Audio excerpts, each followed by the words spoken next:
Good evening, everybody, and welcome to episode 230 of the Sultans of Shadilay podcast. I am, as always, your host, Bezic, and today I am joined by, well, the man who shot and ate Bleach Demon. Today we're joined by Dudley Douchebag again. Greetings, salutations. I'm sticking with this until the end of the year, probably. Be prepared, people. Oh, dear. Douchebag rides again. This bit ain't going anywhere, folks. Just keep it in mind. At least for the next 2 years, you know. Right. All right. So, yes, we're also joined by Mr. Dave, or Mr. Fat, whichever he may prefer, who, as usual, is sticking it to the Condo Association, or whatever the fuck they're called. Oh, yeah. No, it's been quiet this week. I was shocked because of the full moon. I expected some retarded shit to happen, but no, it's been nice and quiet this week. I haven't had to deal with anything like that. And in fact, I might actually be able to start doing something that I wanted to do before. So that I've been wanting to do for a while. So, man, it fucked up your name in chat, Bleach.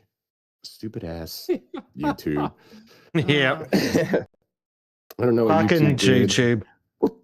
Yeah, we'll talk about that a little bit during my segment as to why things are starting to are continually getting shittier. But yeah. I just noticed that. So yeah, thanks. I'm gonna. That's all I got. Let's keep going. Well, you don't have any more insanity for us? Yeah, not right now. It's been kind of nice. It was a chill week. It was a busy week at work, and yeah. Anyhow. Ah, very nice. All right, so I suppose we should start off with some shilling. So, chat, viewers, people with spare change that can be shaken loose. If you have a couch, check it. Yes, and then ship it to me via standard international mail. Oh, dear. So if you would like to support the show, you can toddle on over to the subscribe star and join up on the assorted tiers, ranging from the $5 tier that gets your name in the credits, lets you vote in member-only polls, and gets you access to super secret Discord channels. At the $15 tier, you can submit written comments. They'll be read live on the show. Oh, and you get to join us for the monthly gaming / bullshit hangout. And again, last time Dave had a new game. Yeah. Yeah, I got some new Jackbox games. I'll probably pick up some new ones the next time we do it too. Yeah. Just to see. It went well. It was fun. So it's funny as it turns out that all those games that are made by a bunch of prog queers are actually, they're fun games if you take away all their gay filtering and stuff. So yeah, it turns out if you turn off the bullshit pussy ass filtering, you can actually have some fun. Yes, poor Melux. Melux lives in a country that hates her. Actually, no, Melux lives in a country that hates me. Therefore, I have decided to declare war on Sweden.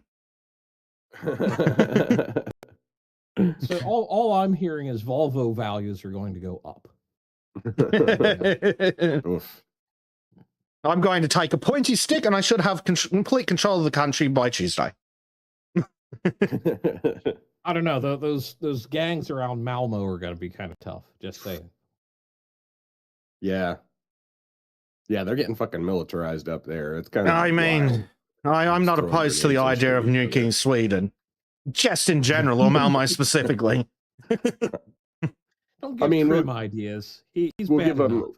I got friends there. We'll give him time to leave. Look, all we need to do is give Trim a car with a reinforced bumper bar, and that's it. Well, they'll be very familiar with the outcome. Oh, Callum. Sweden's looking like Mexico. Woof. Woof. Oh. Yes, Malix, I may be crying from the cold by Tuesday. I'll still be able to conquer your pathetic little country. Because they're scared of hurty words. All I need to do is walk into the capital, Malmo, and just drop some F-bombs, no, the other ones, and they'll crown me king, right? I think that, or maybe if you just, make some street food, they'll give you a high-tech job, and then you can...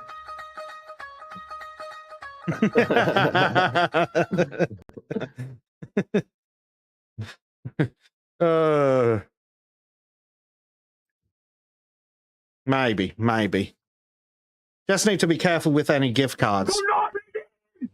Do not!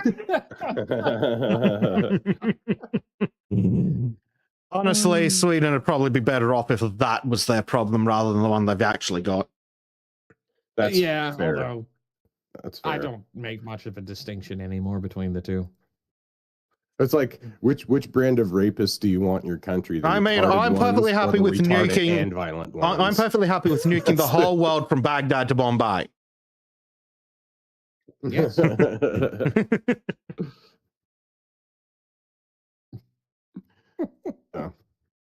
Yes. Anyhow, if you would like to fund our continued attempts to take over the world, get over to the subscribe star.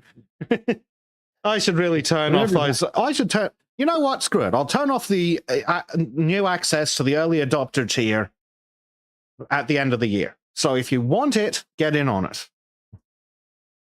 There you go. There. That's fair. Yeah, we've been here long enough. Give me money. Yeah, well, you're no longer an early adopter at this point. You're like mealy mouth wandering around, acting like you just had a belly full of street food.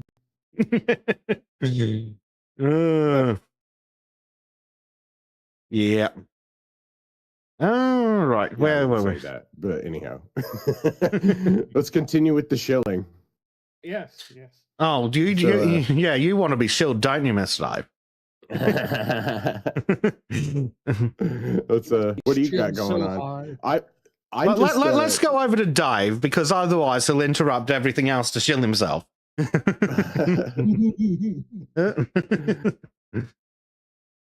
Yeah, all right. Okay, so this week we're going to talk about Salvador Dali. He's of course a Spanish artist, or surrealist artist. He had a really interesting life arc because he, of course, was not, he at the end of his life, he was intensely religious. A lot of people don't realize that. He'd become very religious towards the end of his life. And he also became very fascinated with atomic particles and nuclear science and stuff like that. So nuclear mysticism. But he was, of course, wild and doing all this other crazy shit at the same time too. Just a very gregarious dude. I didn't realize he died in 89. That's a lot closer than you'd think. Yeah. He lived to be pretty old. But like he's and I've stumbled across a theme with our last few artists, our last few painters, is that they have all had incredibly supportive wives. And so this is going to be part of that too. We'll talk about his wife Gala and her role in his life and how she managed his affairs and all that shit, and like and how she ends up being in a lot of his work. Just like Hopper's wife was in all of his work. She ends up being the inspiration for women in a lot of his work. And of course, he was painting in the 60s when rampant hedonism was the norm, Mm. and had access to all sorts of fucking people. So, Yeah. anyhow, Yes. Salvador Dali. A bit crazy, Yeah. but he was also the last of the technically competent painters. like Yes. he was, and he was not a fan of Picasso. So, Good. I'm immediately a this is fan of why I his. Yeah. So, and then next week, and then the week after that, we're going to be talking about Andrew Wyeth, who's an American realist painter. So, his big painting, Christina's World. Most people are familiar with that. But yeah, this week is Dolly, and so come check us out. That's Tuesday at 10 a.m. Australian. 10 a.m. Wednesday, in fact, by the looks of it. 7 Yeah. Eastern. It's 7 Eastern. And yeah, And we've had some wherever really the hell good in the UK. conversations. Yeah, and Yeah. I don't know about the UK, but I felt like we had a really good conversation over the Hopper one, and I kind of turned the presentation into a little different format, and we had a good conversation over it. And so yeah, that's our show for now. For now, he I'll says. shut the fuck up and let you do yours. I make no promises. Well, I better tie you out because you might as well tell us what Trim got up to last time. Where is this was the painting he did. So in continuing with the making Trim paint landscapes, because he's shown us, and I think he's posted some in the server too, some pictures from the boat, and God, it's just fucking amazing. Like, to me, and maybe it's just me and my poor Western white boy heart, is that it is literally some of the most beautiful landscape on the planet. I don't think there's hardly any places that compare to it, and so I challenged Trim to make a drawing of one of his from one of his pictures that he's given us, and yeah, it turned out really well. It also turned out to be the quickest painting that we've done, or the quickest drawing we've done. Like, yeah, 32 minutes. I don't know. If we could get had Trim to tangents that were twice that long. in if we other could get episodes, Trim to think and draw at the same time, he could be the new Bob Ross. He could be Trim Ross. Happy little nuclear submarine. Yeah. Well, and I keep gushing over that fucking program he's using every time we do it now, because I'm so amazed at how Procreate, how that works. Like, as a technical side, it blows my mind programmatically how to fucking do that. But then also, like, it just looks so good. It looks like actual, like, paint in a lot of those ways, and it acts like actual paint. Mhm. And it is like, it's awesome. It's awesome to watch Trim do it. And it makes me think that he could probably do it in real life too, if he just had the right tools at hand, But this makes it so that Procreate makes it so easy for an artist to create something amazing digitally. And I feel like Trim really he's really started to come into his own and taking advantage of the tools he has and making cool shit. So I feel like you can clearly see an evolution in the art since that. You can also see when he acquires new brushes. Yeah. Like, here's the start of Trim's colored period. Yeah. Yeah. And then if we it go goes right between somewhere back here is where we had the yelling line at art discussion. where we had the yelling at Trim to stop doing the line art 3 times. Yeah. Yeah. Well, it's weird. It's like when he gets into like perfectionist mode, starts like overdoing things and making more mistakes. But when he learned to just kind of like do things and evolve them, and then just that's it. It's so much better, and we've been telling him that. And that's it's like starts understanding that. Don't make it perfect. Do it well. Mm. Yep. Yeah. He does have a habit of just spending like half an hour tweaking teensy-tiny detail that no one's going to fucking see at 1080. Trim, you can only tell because you've zoomed in so fucking far. You're at the sub-micron level. wait, Trim, you're dealing with plank units. Move on. Yeah. In his defense, though, in a lot of those instances, he'll do something really small, and I wouldn't have seen it otherwise, and it does make a little bit of a difference. It's like, oh, that you probably definitely could have gotten away without doing that, but doing it definitely did add to the picture. You know, so yeah. Oh, so yeah. it was like, Here's the bit where I sat down and talked to him about texture for like 3 hours. Yeah. And he was using the same brush for a lot of the... Like when he did the spider here, unfortunately you can't see it in the thumbnail, but I'm like, okay, Trim, please explain why the leg of this human and the spider leg look like they're made of the same material. And he's like, what are you even on about, Bezic?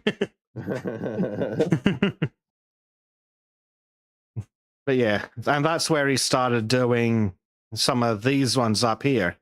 Where we got him to start with, where he starts with the white and then adds dark rather than doing it backwards, which was a unique style, but it was taking way too fucking long. I mean, look, the Revenant, 2 hours.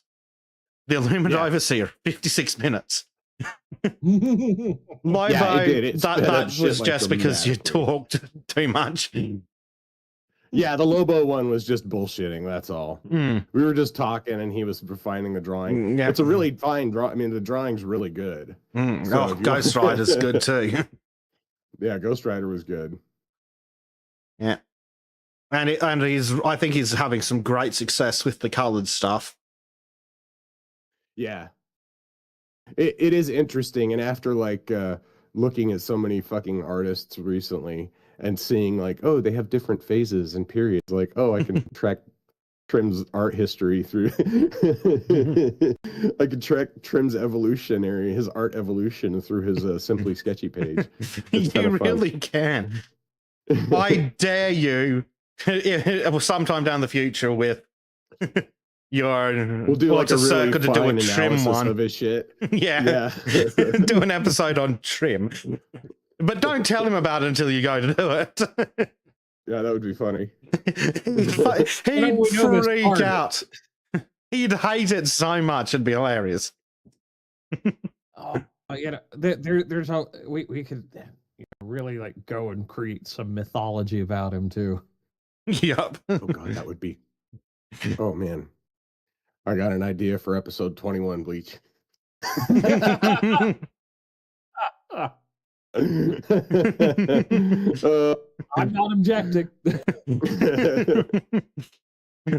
Just tell me what pictures you want, Dave. I'll forward them to you.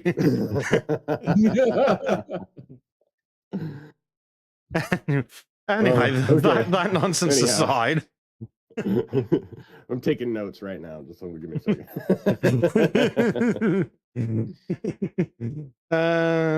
We need input from Trim. Here we go. I think that sounded like he was okay with it. So over on the other channels, which are apparently doing weird things, thank you very much, YouTube. Who likes YouTube's new redesign of the player? It's fucking awful, isn't it? Okay, apparently that page doesn't load, but it's the same stuff. The heck? Disco and I have been playing more Dinkum, which is best described as Animal Crossing in Australia. So are there spiders in that? I should Disappointingly, I haven't found any giant spiders yet. Oh man. Like what a missed opportunity. They should have some in there. Hopefully there are some on the lower levels of the mines. Because that'd be hilarious you for go. tormenting Trim. Fingers crossed. I legitimately have no idea. But It it would could be be. hilarious if you get to the bottom of the mine and find these spiders, and they're just these most out of place, realistic looking things. Like they look like a video of a fucking spider. It just doesn't make any sense when they're there. You need that fucking Trim out. This like highly detailed, like almost anatomical sketch of a spider.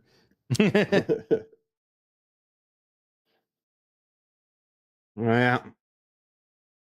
Oh dear. And yes, if it would ever load because YouTube's a stunning piece of crap, you can catch those streams on my channel as well. So, right. I suppose we should talk about some articles. Yeah. So, yes. I believe that means it's over to you, Mr. Bleach.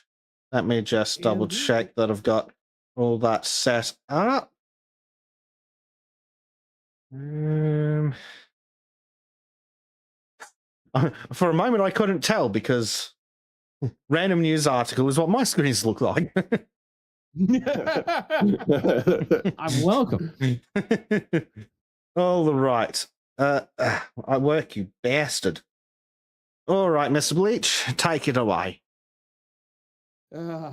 Yes. So Portland's at it again. Of course. But strangely enough, it has nothing to do with Chav or whatever this autonomous zone was. CHOP, that's it. So Portland jury clears black man of assault because white man he stabbed said the N-word. That's right, folks. A criminal got away with it because he said, a white dude said the N-word. So, by their justification, by this logic, I should be able to stab a juror and get away with it. Stab one of the jurors that let him off. Because I am so offended by this happening that I am more offended by this happening than that guy is by hearing the N-word. I guarantee you that. Oh, fucking hell. This is more offensive to me than any word could be to that fucking guy. So, am I justified in stabbing him? We're not a bunch of emotionally unstable psychos. Oh, but one word is enough to mean that we're not responsible for stabbing someone. Right. Exactly. So, if I remember this article, it does in fact get worse. So, yeah, carry on, Mr. Bleach. Oh, yeah. Oh, yeah, sorry, keep going. Yes. Was acquitted of stabbing a white man in Oregon after he claimed the attack was self-defense because the victim called him a racial slur. When did he call him the racial slur? Well, we'll get into that because it does matter. So, Gary Edwards, 43, charged with second-degree assault for stabbing a man in Portland near a light rail stop on July 7th of 2022. So it's been a while since.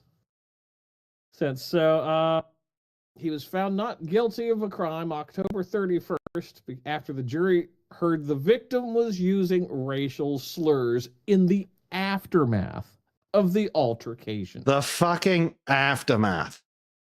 What the why was that even allowed to be told to the fucking jury? What the fuck is wrong with that judge?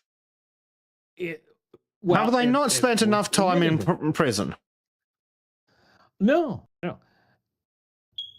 Who is a homeless and had previous assault conviction, admitted to knifing the victim, Gregory Howard Jr., because he claimed it was self-defense because the other man called him the nice word, according to Oregon Live. Oh, after the other man called him a... Exactly. Security cameras with no audio captured Edwards with a fixed blade in hand approach Howard as he sat on a bench. Howard immediately jumped up, pushed Edwards, and two scuffled until What? He jumped up and pushed the guy who was approaching him with a knife? Sorry, that was approaching him with a knife? Yes.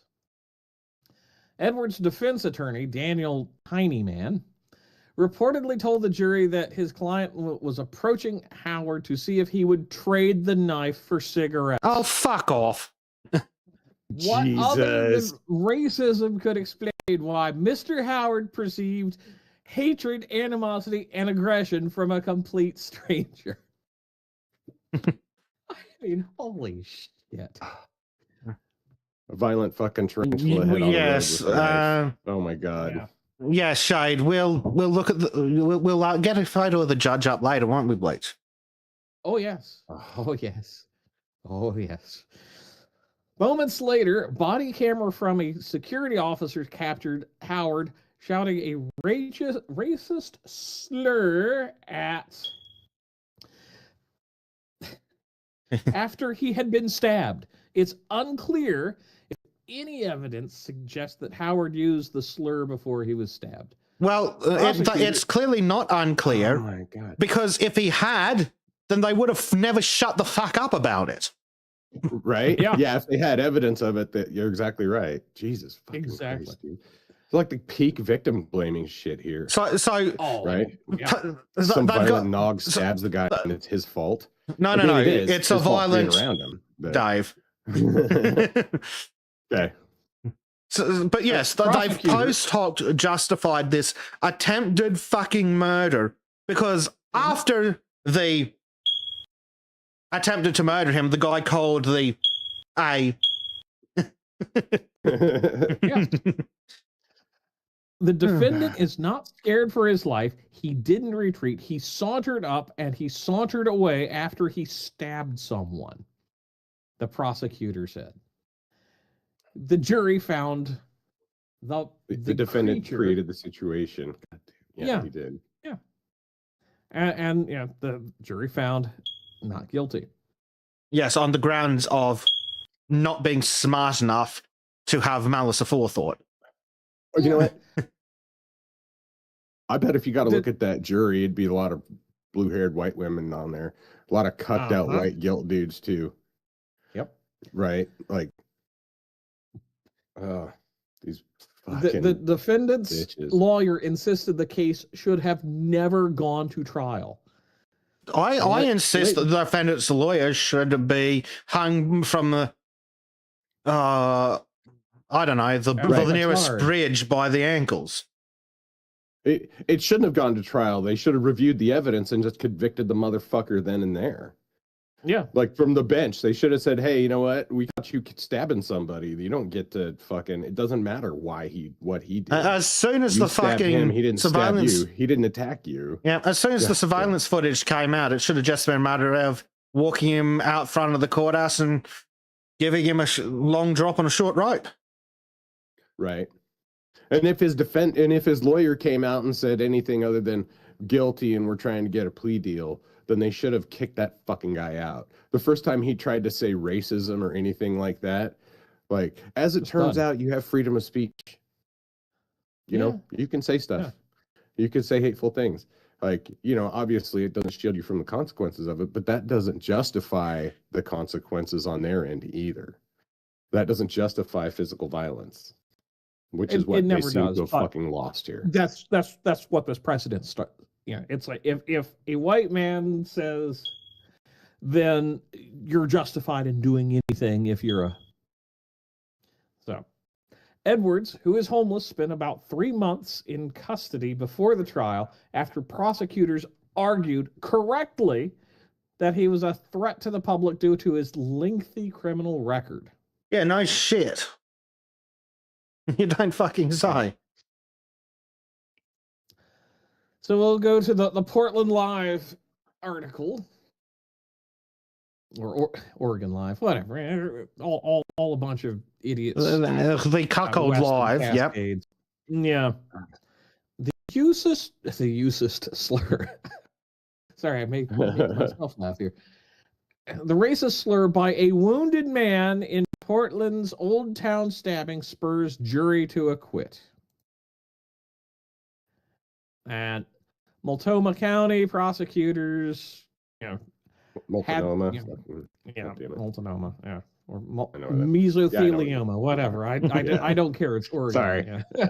Yeah. Yeah, the charge, a Measure 11 sentence of 5 years and 10 months in prison. That's what he would have gone away for. That's what may have actually helped other people, because he's going to do this again. So, Right. and I'm going to pull up a picture of the lawyer. Edwards is, well, clearly, and Howard is white. Both are alike in other respects. Each is 43-year-old, each with arrest records and cycles of homelessness and violent disorder. Yeah. That's really, really, sorry. I'm not buying it that These two things are not the fucking same. But also, if it's homeless, going to prison for a bit would be a good thing, because then he could have food and shelter and health care and treatment for all his numerous fuck-upperies. Well, at the very least, it would remove him from society so that he's not a problem for everybody else. No, but Dave, we need to clear the prison so they can fit all the white people who use a gun in another country. Jesus Christ, yep. I think this is interesting. We got a paycheck coming in. Oh. Yeah, just... I thought I saw one pop up on the screen. You did, but it didn't trigger the voice to text, the text to speech, which is why I didn't interrupt you. So, sorry. That's all right. But since we have interrupted for it, we'll read it out now, right? As Zenothium has chipped $5. Thank you, sir. Says playing D&D, but trying to listen when I can. We'll say fuck that jury. Yeah. Just don't do a monkey and walk down the hallway with the phone on loudspeaker. or do. Yeah. Yes. don't do it by accident, but do it on purpose. Yes. I mean, and let's because it's like two scumbags are going at it in a sense, but this is what I find noted. The memo noted that,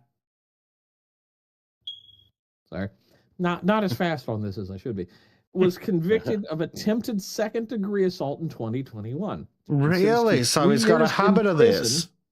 Yes. 3 years in prison for stabbing at Skidmore Fountain Max platform. I guess that's another one of those elevated trains there in Portland. Yeah, I think so. May 2020. A court accused of fourth-degree assault for fighting with a clerk at a market, but the case was dismissed because no public defender was available to take his case. Holy shit. Fuck Portland. Holy shit. Imagine getting away with a crime because the public defender's office is over. Carnal donated $50. Crime, and always then they just holy crap. Hold on. The street. Hold on. Goddamn. Carnal, our conservative friend, has donated a whopping $50. Damn. Nice. And says, always chimp. Shadilay. Thank you very much, sir. In your honor.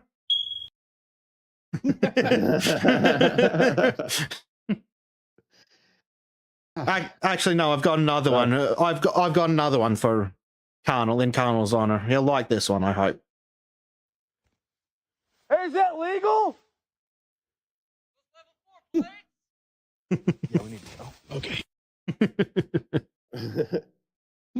Thank you very much, Carnal. Oh, carry on, boys. Now, this is a detail where it's like, okay, maybe this is something where it's like, yeah, okay. Howard, meanwhile, has been arrested several times in recent years, convicted of felony rape of a child in Washington's Kitsap County, records show, but he couldn't be reached for comment. So it's like, I don't care that he was stabbed, but I do care that this freak show got away with stabbing someone. So what I'm hearing, Bleach, is we need 2 ropes. Yes. And the only thing I could see that could justify me changing my position on this would be if knew that the other party was a Get in the chipper, bitch.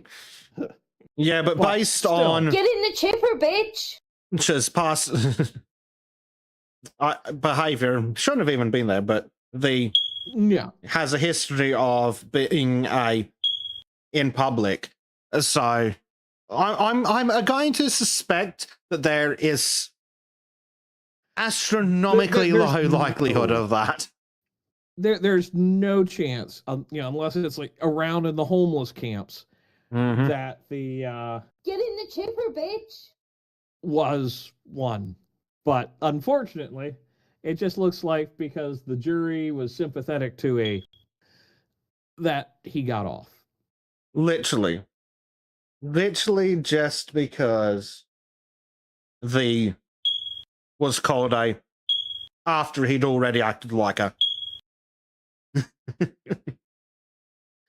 So Anyway, the beeps aside, is because that's going to be a Yeah. touch much even for me.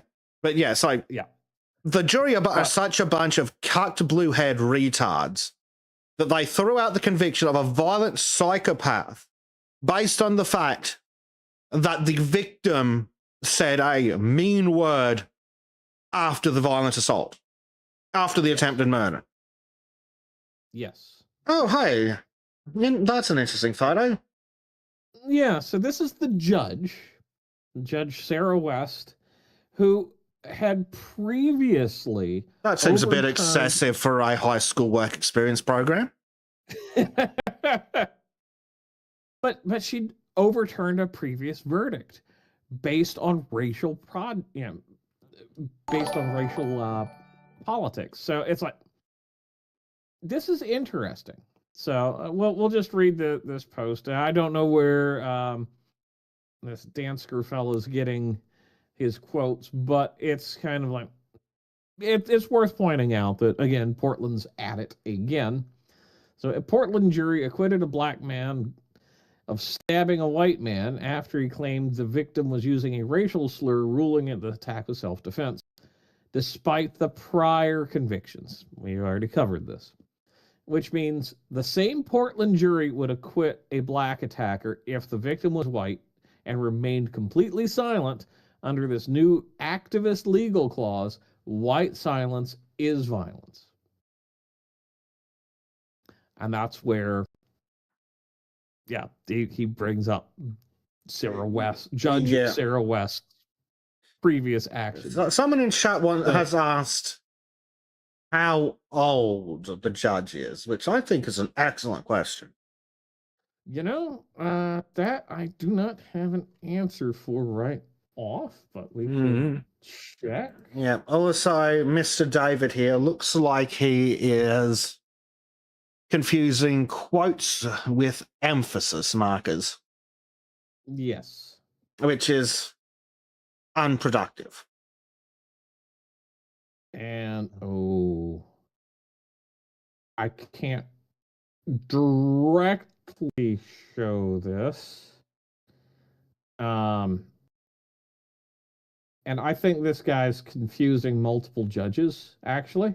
Probably. Because it seems like there's another judge in Minnesota who is this judge. Yes. Yes. So he's comparing this guy's just a red herring waiting to happen that we fell for, unfortunately. Yeah. Sarah West is from Minnesota. I believe it actually still speaks to a wider issue, It does. Right? This Minnesota judge granted a motion for acquittal, overturning a jury verdict. Well, so what I was getting at is that right now 56 of all law students are female. That means the majority of our lawyers and the majority of our judges are going to be female in the future, which is a dark future. These women, like this woman, like Judge Sarah West, and countless others have proven completely ineffective at passing prudent judgment, at meting out judgment that is or verdicts that are fair to the victims and just to society, and not just to shield the feelings of a fucking non that's been destroying our society, right? That it's you could think about it in terms of like, you know, of course we gave women the right to vote and everything. Shit's gone downhill pretty substantially ever since then. Just think of how much worse it's going to get when they're in control of the entire fucking legal system. Right. Yep. If you have Pam Bondi's in charge of every fucking attorney general's office and every courtroom and everything, that's the fucking road. Yeah, you'll end up with a country like England. We'll have a Supreme Court. We'll have a Supreme Court full of fucking 9 Ketanji Jacksons. You know, the quality. Is it even of possible to find 9 people that stupid, even in America? Well, you know, clearly. But they might need to hire the Justice Minister from England to fill in a slot. They're it will just continue to become an increasing assault on, you know, the white male population, basically, and law and order. Yeah, vicariously law and order through that. So I would, this is something I've been pondering quite a bit. As the culture becomes more feminized by force and legal precedent, what's that going to leave our societies looking like? Well, it's going to leave them too weak to resist societies that don't give a shit. There's just so happens to be large, I don't know, what would you call them? Enclaves? Is enclaves the right word? Well, let's go with enclaves. Large enclaves of societies that aren't interested in being weak, effeminate losers who are just wetting themselves at the thought of a fully feminized West. Oh, yeah. Absolutely. Yeah. I mean, and it's something where... Exactly. I'm not going to attempt to pronounce your screen name, so I'm going with your avatar. Clippy says, then bam, Sharia. Yeah. Yeah. And this is something we're seeing it already happen in Europe predominantly, where these very soft, feminized cultures, Germany, and France, and Ireland, and the UK. Yeah. And it's like, oh, well, you know, we have to be nice to these people. We've got to care about them. Like, no, they've committed a crime. You know, something as simple as basic trespass. Now, I guarantee these same damn women would be running around if somebody like walked through their azalea beds and would be calling the cops and wanting people, you know, strung up from trees because they, you know, looked at their little puppy Fluffy who shat all over their yard. It's like, yeah, this is the problem with a feminized society, is that there is no justice left. None. It goes out the window because it becomes about feelings. It becomes about the emotional outcome, not a just outcome. Exactly. Exactly. The outcomes, the outcome really becomes secondary to the process, which is unfortunately it's not how shit's supposed to go. No. So yeah, one lap. But hey, at least Scotland's not Canada, right? Well, this is your article, but it ties in pretty nicely, it looks like. Yeah, when I thought Bleach was doing, like, oh, do I have something for you? And so man who killed attacker in Banff used excessive force. It's Canada. It's going to be Americanized soon enough. Excessive force, Indianized to 2 years. Jesus Christ, dude. Yeah, that might not be YouTube friendly. Yeah, might want to scroll past that real fast. Yeah.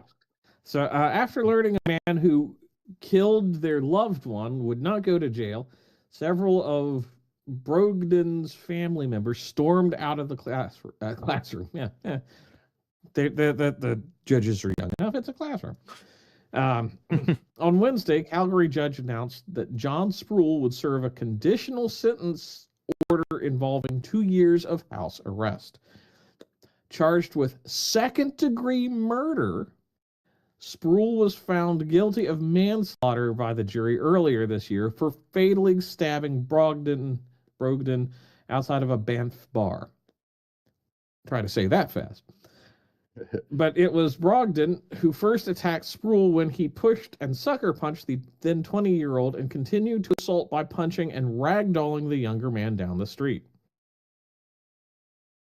Sproul was found acting in self-defense, used more force than necessary, noted Court of King's Bench Justice Joanna Price.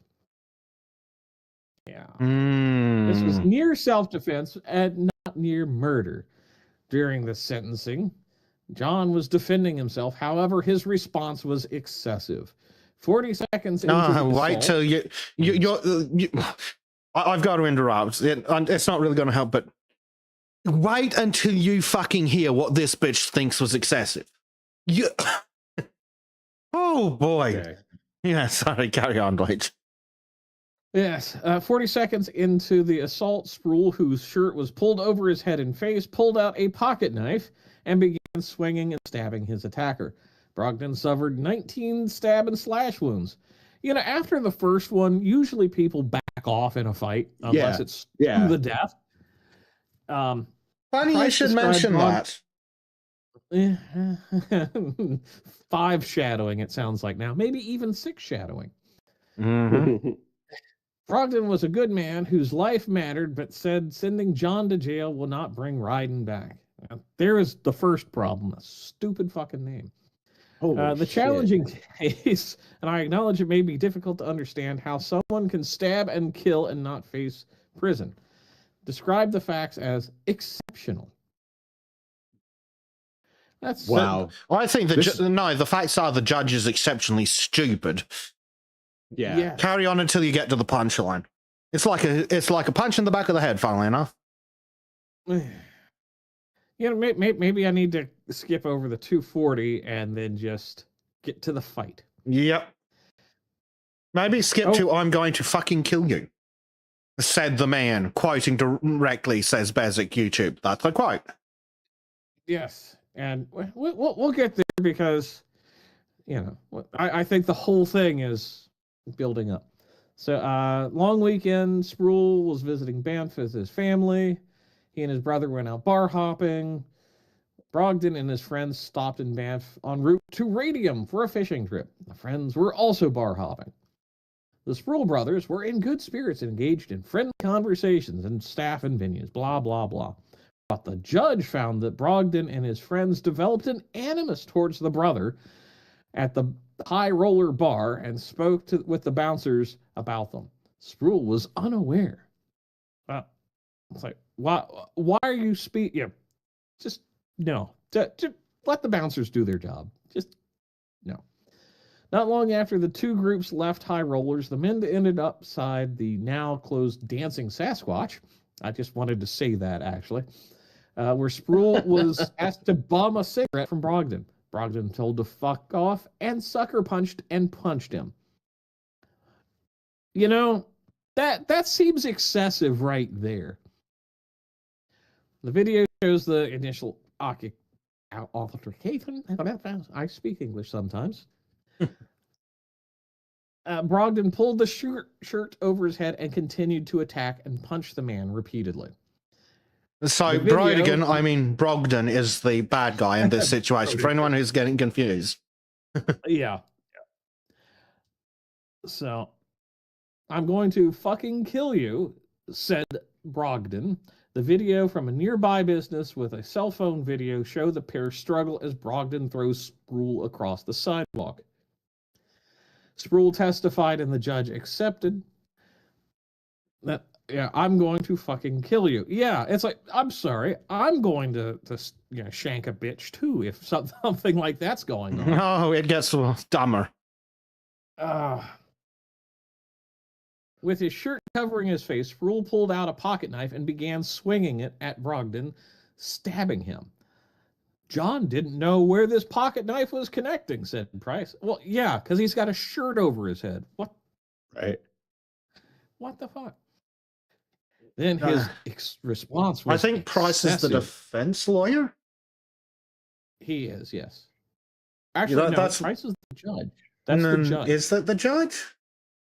It's the judge. Okay, the judge is very much an idiot.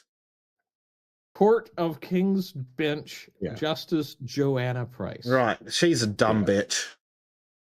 Yeah, that's putting it nicely. Wait till you see why, though. Brogdon suffered 12 stab wounds and 7 sharp force wounds. So a stab wound, more like a like a slice. I guess. That's just a stupid difference. Fucking A. Yeah. The fight between the two was made in an empty patio. At the point the bouncer arrived, pulled Brogdon off Sproul, who ran away. Photo of Sproul's injuries included wounds to the face, head, chin, and chest presented to jurors. In her findings of fact, Price ruled that Sproul was acting in self-defense, but his response was excessive, stabbing and slashing. Price ruled this was more force than necessary to repel an attack by Mr. Brogdon. Yeah, if someone's saying, how the fuck is it more force than necessary if he only stopped attacking when a security guard dragged him off? Apparently being stabbed a dozen fucking times didn't stop this fuckhead, so how in the fuck is it excessive force? Exactly. This is why. This is why you don't let women in and outside the fucking house. Exactly. God, this is just so fucking awful. Excessive. Oh, it was more force than necessary. Well, clearly it fucking wasn't because it didn't. This, folks, is why you're supposed to consider the totality of the circumstances. Oh, it was excessive force. Well, did stabbing the guy stop him from attacking? No. Then clearly it fucking wasn't excessive force because the guy was still trying to beat him to death. If someone pulls your fucking shirt over your head and takes you to the ground and keeps wailing on you, that is deadly force. Correct. Well, and this is where I come down on this, and this is talking to various law enforcement friends and whatnot. It's like, in situations like this, until the attacker completely stops, this is an ongoing assault. This is something where you're in fear for your life, whether you're a cop, whether you're a civilian. If someone is not backing off, the moment you threaten them with a weapon to tell them to fuck off, then you keep going until the threat has stopped. Well, this shit is why I come out on the cops' side when cops shoot someone 157 times. Did they stop trying to fight back? No. Shoot him another 100 fucking times. Yep. You do not stop using... If deadly force becomes justified, which frankly, I think is any time self-defense is justified, fuck you pussies. Well, when someone's blatantly threatening to fucking kill you, right? That means it's not just self-defense. This is a fight to the death. Exactly. At this stage. And anytime it's him or me, it's always going to be him. Exactly, as it should be. I'm not going to let it be me. I'm going to do everything I can to keep it from being me until he stops trying to make it be me. Exactly. As long as he is still causing you a lethal threat, then you keep going. Because clearly, being stabbed a dozen fucking times didn't do shit to stop this wanker. Oh, it was excessive force. It was more force than was necessary to stop the attack. Clearly not. The fact that it didn't proves it couldn't have been. Right. Yeah. And also just looking at the two the parties here. So Brogdon from second from left. So bigger dude, and then the Sproul, who's this guy with the black t-shirt and the blue hat. I mean, I'm sorry, the guy's got a bit of height, and that means he's probably got a bit of extra reach on you. And he's got your shirt up, and you're just slicing around with a Yeah, knife. I mean, if a fight goes to the ground and they're still hitting you, they're trying to kill you. Yeah. And frankly, the only time self-defense is excessive force is if it causes innocent collateral damage. Or somebody sucker punches you, you push them back, and they start running away. If you go and then you stab them, then that's excessive force too. But because it's no longer a continuing imminent assault. Exactly, and that's the difference. And I can't believe this even went to trial, to be honest. It's like, this is clear cut. If this had been anywhere in the United States, it would have just been, all right, see, you've got a misdemeanor, so Mm-hmm. yeah. And this is a prime example of the bullshit that's clogging up the legal system and making it so actual criminals. This never should have fucking gone to court. Also, where the fuck was the jury in all this? I'm wondering if it was a bench trial. It sounds like it was a bench trial. On today's episode of Why Americans Need to Be Fucking Grateful for the Bill of Rights and the Amendments. Jury trials, motherfuckers. David Lammy trying to get rid of jury trials in the UK. For everything except like rape and murder, which I suppose is one better than Scotland. Yeah, I was about to bring that up. Yeah, it's. I mean, we're seeing a fundamental shift in the way the justice system works in the West, and it's not going to go well for anybody, except for the criminal elements that are trying to destroy our culture and society. Mm-hmm. Yep. And by criminal elements, do you mean the politicians? Yes. Okay. I also mean. You mean the. Do not read in! Do not read in! Right. So going back a bit in time, Neon Suspenders tipped us $5 and said, "Good morning, fellas. Here's a few dollary dues for making Saturday mornings more fun. Ham radio string man. When Basic can acquire a HF radio that has a chance of bouncing off the moon." Yeah. That might be something maybe we'll talk more about the ham radio stuff. Yeah. Than do it on the ham radio, because that would get kind of weird. Well, it could never be live because, funnily enough, call signs are uniquely identifiable. Yes, almost by design, one could say. Yeah, almost as if it was on purpose. Yeah. Like liability and responsibility and things like that. Nah, just the government getting in the way.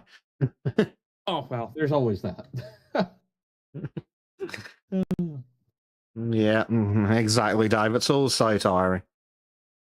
Indeed. But yes, we should do amateur radio content, even if it's pre-recorded shit.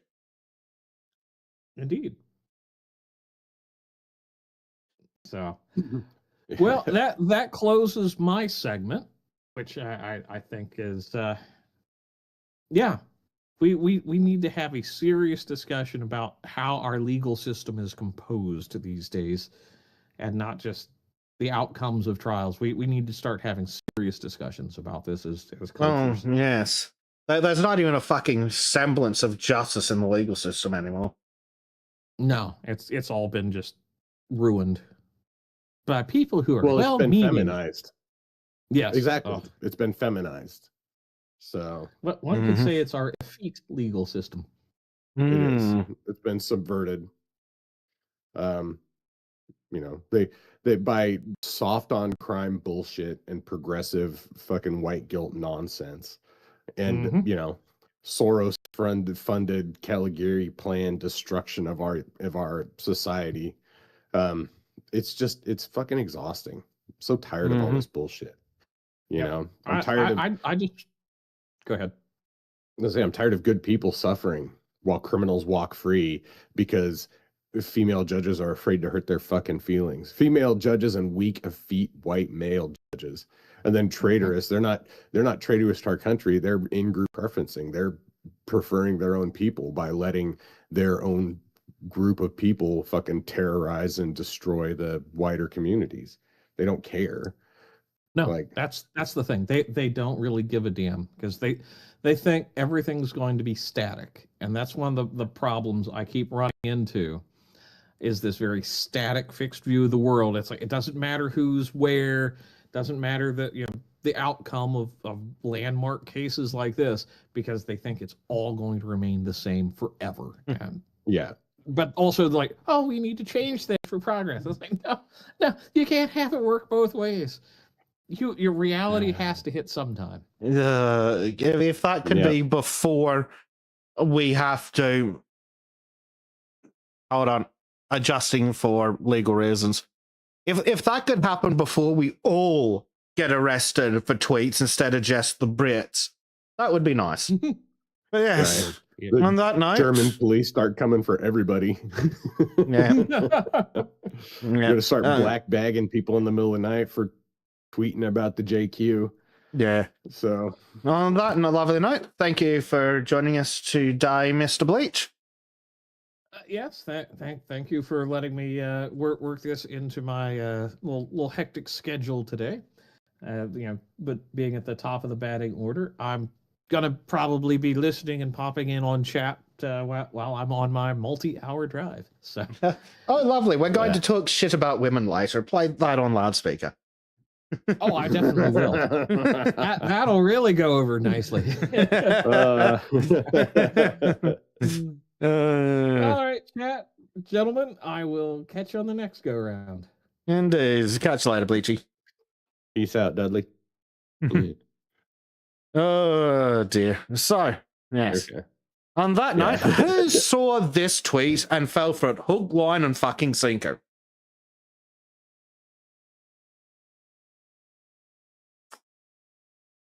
So yeah, we have this tweet.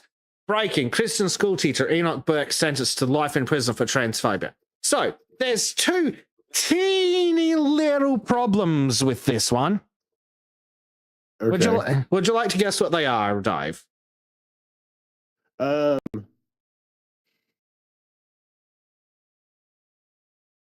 Well, probably not. Wasn't sentenced because of the transphobia. Just the transphobia? I don't know. I don't know. Let's go. I mean, other than I see the people surrounding him don't necessarily look, British. Well, the Irish were never people. But oh shit, who said that? Yeah. Where'd that come from? So the two teeny problems are: one, he wasn't sentenced to life, and two, it wasn't for transphobia. Okay. So what the hell is this ridiculous fucking? It's just a rage bait headline. It's right wing it's white wing wage weight. That makes sense. I'm hunting wabbits. Wascally wabbits. Yes, it's right wing rage bait. I think at that time I said it in English. It's clickbait. It's just clickbait. Yeah, it is. It's just clickbait. It's going to have actual legit community notes on it. So, yes.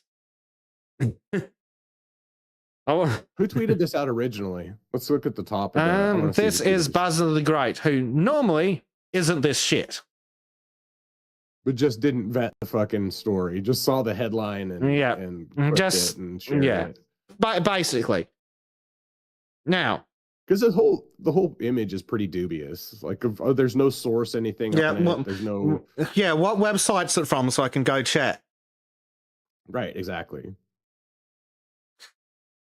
Well, yes. So mission accomplished. Yep, it worked very well. It got at least two of our audience members, one of whom may have been drunk at the time, was definitely drunk at the time, admits to being drunk at the time. Yeah, fair enough, Shade. They do want to, but yeah, that's give it another 4 years. Give it another 4 years. I guess that's part of the problem, is that it is almost plausible. Ah, yes, right? good, At our this good point, friend it seems Poe. extreme. What? Our good friend Poe. I think it's the Oh, yeah. what is it, like Poe's rule of law or whatever it is? Yeah, So, and Poe's law. his sufficiently Yeah. advanced parody is indistinguishable from the truth. Yep. So yes. So I'm going to attempt to explain the story of Enoch Burke. I'm not terribly familiar with it, but I've done a little bit of reading. So Enoch Burke is a Christian and a school teacher. And he was told by the communists at the school he worked at to use the preferred pronouns of some little victim of institutionalized grooming. He said no. He got fired. He's appealing that and fighting against it. Now, all of that, he is 100% in the right and 100% justified, and the school are a bunch of assholes. For all that bit there they've just laid out, Mr. Enoch Burke is correct. The problem with Mr. Enoch Burke is, hey Dave, have you ever been fired by a job? No. Well, okay. Do you know anyone who's ever been fired from a job? Yeah, I know people who've been fired. Cool. If someone gets walked out of the office, what do you think happens if they walk back in? The police will be called. Be called. They're trespassed usually. Yeah. Yep. And what do you reckon if you keep doing it over and over and over again, and then the court specifically orders you not to do it, and then you do it again? Yeah, it seems like a bad idea. Yeah. Someone might call it, I might say you're being a bit contemptuous of the court. It seems like his complexion isn't dark enough to get away with that kind of repeat offending. Mm-hmm.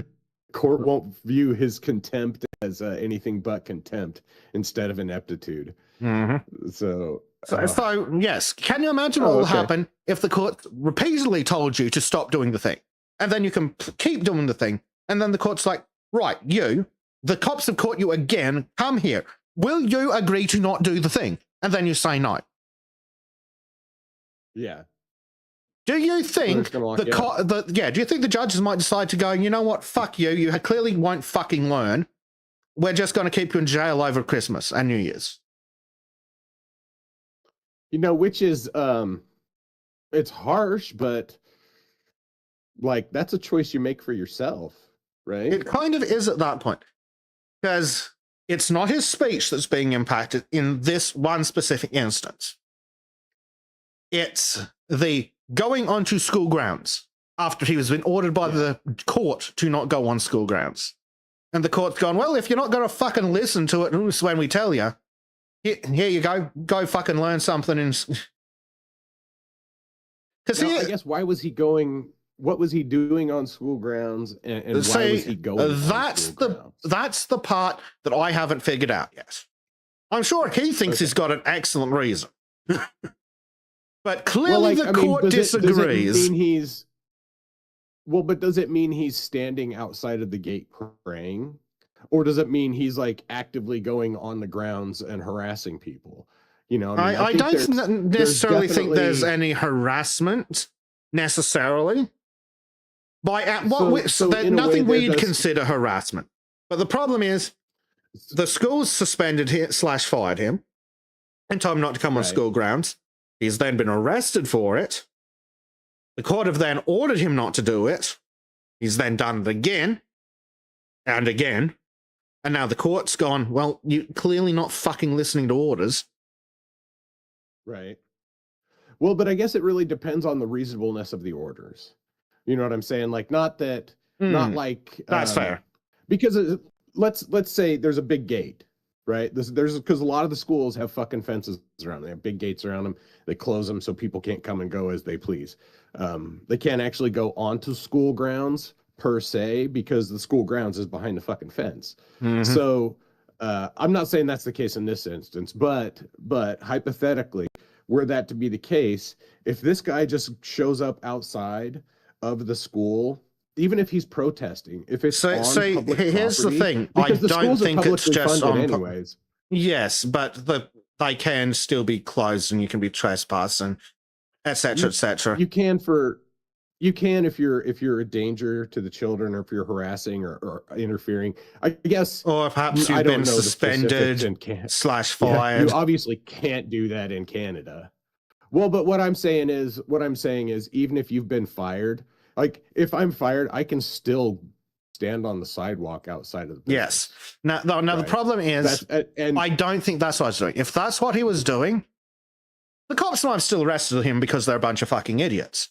But I don't think that's what the Right. court's doing. We'll double check and we'll have a look Right. at some articles. and that's But just I don't that's think all that's all that's I'm what he curious was doing. about, right? Because I could see him having a legitimate, like, going to protest, right? Mhm. And let's say that there was a yeah. repeated protest outside of the school, and he just kept going to it, and they're like, you can't go attend the protest that's there in your, that's Yeah. protesting your firing. Oh, absolutely. That'd be can't go there. absolutely unreasonable. And Well, so, problem- but the courts in these retarded places will do that. They'll say, no, you can't go anywhere near there. It's like, but I'm actually on the street across. I'm across the street from the building. I'm not actually on the ground. Now, see, but the Dave, school will assert authority. what beyond you're that. doing is assuming that either he or the establishment are reasonable. Exactly. Yeah, I'm presuming reasonableness on at least one of the parties part. So let's see if we can get the answers to these hypotheticals. So, firstly, Royce has fact checked it. Irish teacher Enoch Burke's arrest ordered for contempt, not over pronoun use.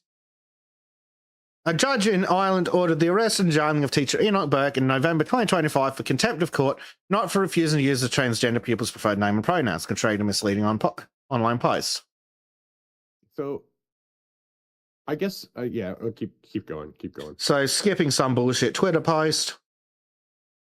However, Burke's arrest was ordered because he refused to comply with a court order not to trespass at his former school.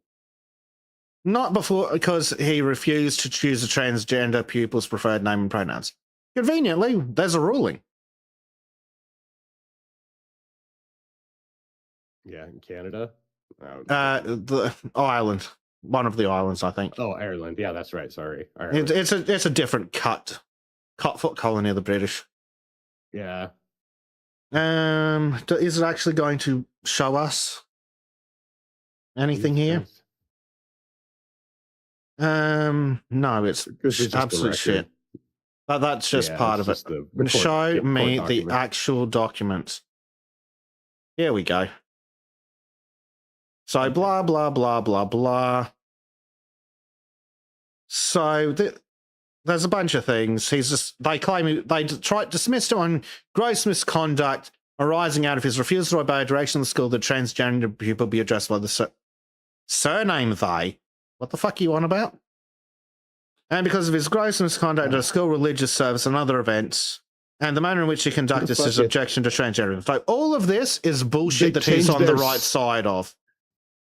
They changed his that it wasn't addressed by the surname. They didn't change their fucking surname. No, this is just some dickhead court person being a fuckhead.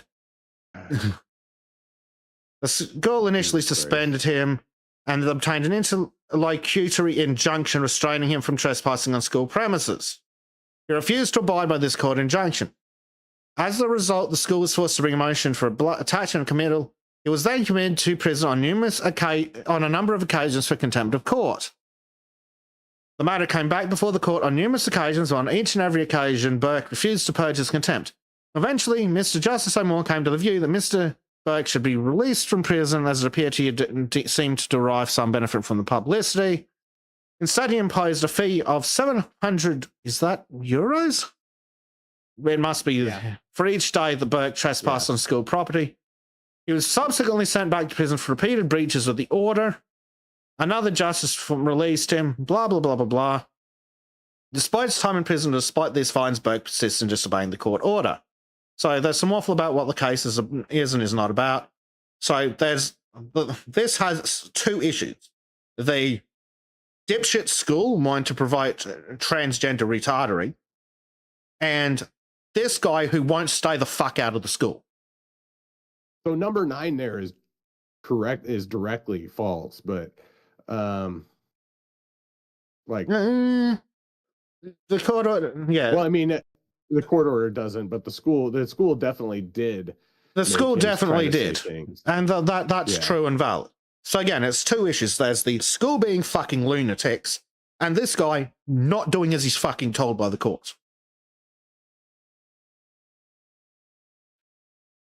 So, court simply directs that as he has been dismissed from his position for gross misconduct, which is a load of nonsense, he must not trespass on school premises. However, he's refused to obey this court order for the last 3 years. So, for 3 years, he's been... Okay, so So has he been going down there every day for the last 3 years? Has he been going down there once a month? Like, how often has he been going down there? By the sounds of it, every time they let him out of prison. Oh, all right. That's speculative. But he's been going down there often enough for someone to notice him, call the police, get him, and then he hangs around long enough to be arrested, and then he's dragged back to the court, and the judge is like, "Dude, what the fuck?" Because he still has a pending case I don't know. I think it's in like some employment tribunal about the dismissal. That's still pending. He's technically still on the payroll, but the courts are seizing all his pay for being a tosser about it. So blah, blah, blah, blah, blah. Yeah, this order was written by a woman, I can tell. Almost certainly. By a woman. So this is a bunch of background. And somewhere down here, sanctions for such contempt. It is clear that the imposition of fines on Mr. Burke is hard to stop him from breaching the orders of the court. He has disobeyed this court order as disobeyed all other court orders. He has not paid €1 of the figures voluntarily. So yes, they fine him like however many €100 every time he goes to school. And then they seize it from his pay, and then he's like, no, fuck yes. It therefore serves no useful purpose to continue to impose further fines on him. So they keep fining every cent of his pay away because he won't fucking do as he's told. It is also clear the appointment of security guards has failed to deter him from breaching court orders and entering the school premises. He is confronting the school guards on a daily basis. He is recording his interactions with them and posting them on Twitter. He is constantly waiting for an opportunity to enter the school if a security guard is not present. He has driven a number of cars onto the school grounds, ignoring the security guards. He has been repeatedly given his liberty by the courts and has repeatedly abused that freedom by trespassing on the school premises. There is now, in my view, no longer any option left to enforce the order of the court other than to imprison Mr. Burke again, contempt of court for repeated and flagrant breaches of the court order. Will therefore order his immediate committal to prison. Mr. Burke will remain in prison until a review date is set by this court. Mr. Burke, however, has the keys to his own prison, and if he wishes to purge his contempt, then he can be released. And by my understanding of purge his contempt means he just has to say in court, I'm very, very sorry and I won't do it anymore. That's all. So he's going, no, fuck you, I won't do that. And I'm going to go back into that damn school. And you can't stop me. And so the judge has essentially gone, cool, well, these lovely men over here called bailiff, they're going to stop. So, yes, it's one of those lovely issues where it starts off as an entirely bullshit trans-agenda load of employment nonsense, or at least largely. Like, there's some other misconduct. I don't know what that is. I don't care. But if it's any of the stuff related to trans issues, I'm sure he's in the right because the school's always in the wrong. Anyone in favour of trans issues is always wrong. Therefore, he must be right about it because he's not in favour of it. Yeah.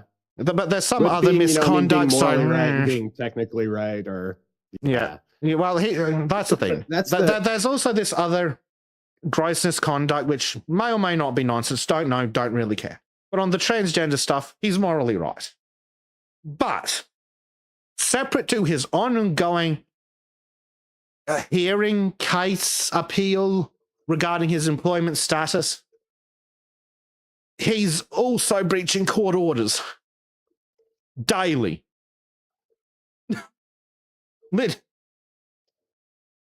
Yeah, I mean, so you can be morally right and technically wrong. You can be on the trans issue. He's probably morally and technically right, but he's still being a dumb fuck about it. Yeah, but he's being a little ham-fisted, a little fucking truck of peace about this shit with his. Because here's the thing: it sounds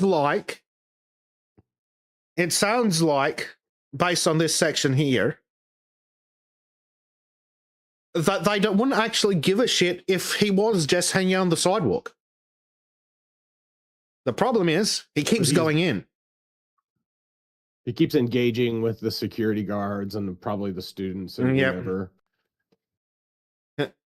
And then he's constantly waiting for an opportunity to enter the school if the security guard is not present. Driven a number of cars onto the school grounds. Like, I'm sorry, dude. No matter how right you are about the trans issue, in no way are you going to win this court argument about whether or not you can be on fucking school grounds. Also, this probably isn't going to... gotta let it go, dude. Yep. Like, unfortunately. He's... Well, I guess if he doesn't want to... And I understand. He doesn't want to admit defeat. He's got a righteous fucking indignation over this shit. Which I think we all understand and mostly agree for. He was dismissed for not going along with trans nonsense, which is bullshit. Right. He shouldn't lose his job for not going along with fucking fantasies. And maybe it's just me and my like kind of black pilling about this, but I think it's too fucking late for the school system. I think it's too fucking late to fight against the school system at the ground level on this shit. It might be. You can't fight against this stuff at your school house. You can't fight against this stuff at your school district. You have to start fighting it at the education, like the State Department of Education level. Mm-hmm. Like the State Department of Education has to crack down. They have to be forced, at least here in America, they have to be forced to crack down on this bullshit at the schools so that, because I can go fight, the people on the ground all I want, but if they're only following rules from above, then nothing's going to fucking change. You have to get those cocksuckers above to change that. And this guy's proving that because he's going into this same school over and over and being a fucking sped about it. Like throwing morally he's right. He shouldn't have to use some fucking pronouns and he lost his job as a result of it.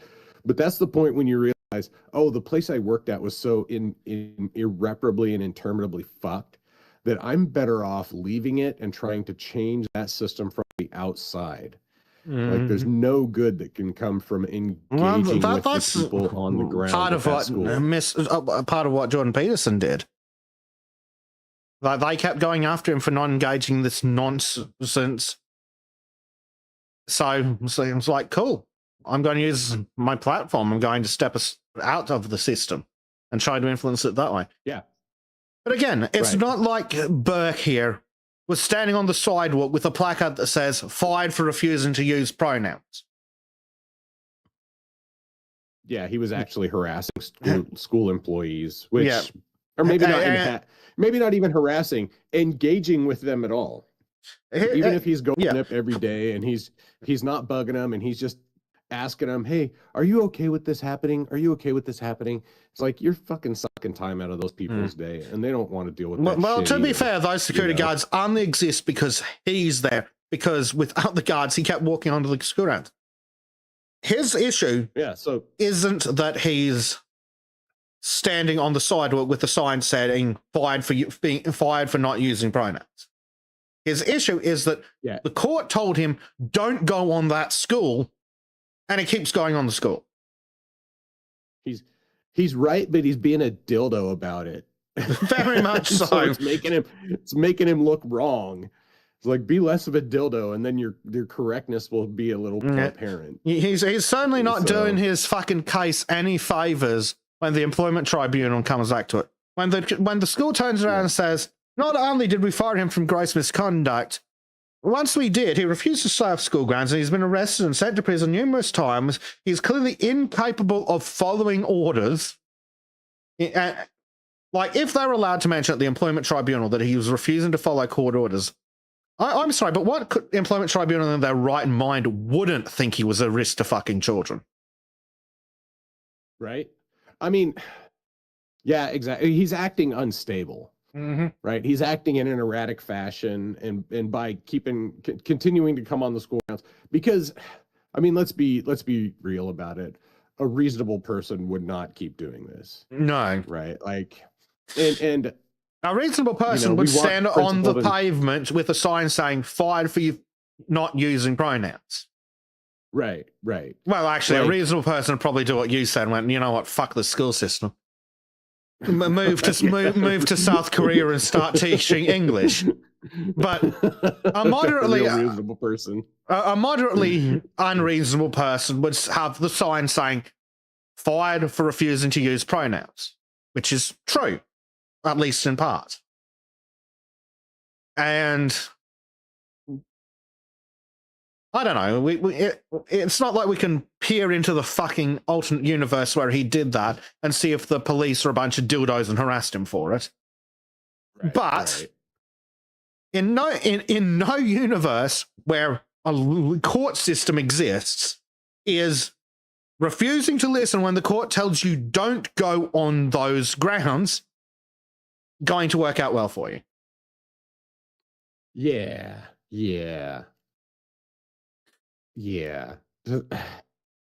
Fucking, I just, yeah, he shot himself in the foot, right? Mhm. It's like, you would want the people on your side to be less fucking retarded. This is fucking Basically, that's retarded. basically my point. He's entirely right about the whole trans thing being a load of unchristian bullshit. Unfortunately, he's acting like a fucking lunatic. Yeah, he's being a total fucking sped in the way he's engaging with this shit by trying to get people to, like, by trying to fucking stir up an insurrection at the school, like at the local level, where the fuck he's trying to do. Mhm. Like, yeah. And again, it's not that he's standing on the sidewalk with a sign saying "fired for not being an idiot." No, he keeps going on the school in violation of court orders, acting like a dildo. And it's definitely not that they hauled him off to the fucking coolie because he refused to call a fucking purple-haired kid they them. No, we need another 4 years for that. They didn't gulag the motherfucker just because he wouldn't play along with the fucking delusion. Yeah, So, that's not to say that the they original don't headline want tried to. make it seem. It's not to say that they don't want to. We'll put a big star on the end of that and have a yet as the fucking footnote. Yeah, exactly. We haven't quite done They're it not yet, but yet that's not what it is arresting here. people for refusing to use pronouns. Yet, So- underlined, italics, bold, with an asterisk. And the asterisk just links you to the last page of the document, which just has "yet" sideways in big font, taking up the whole page. So now here's a question, though. Here's a question. Do you think that these extreme hypotheticals, even that they are, like, this is an extreme hypothetical of something that we actually believe may happen at some point, do you believe that it is productive to even clickbait them just to bring awareness to people of, like, the normie motherfuckers? Because that tweet right there will be seen by at least one or let's two go Facebook back to this normies, tweet. stuff like that. So my issue is, to answer your actual question, no, I don't think it's productive. And I will tell you thusly why. So the people who already think how we do, that all this trans shit is nonsense and they would throw you in prison for not using pronouns if they could. Yeah. We don't need this post. We already know this.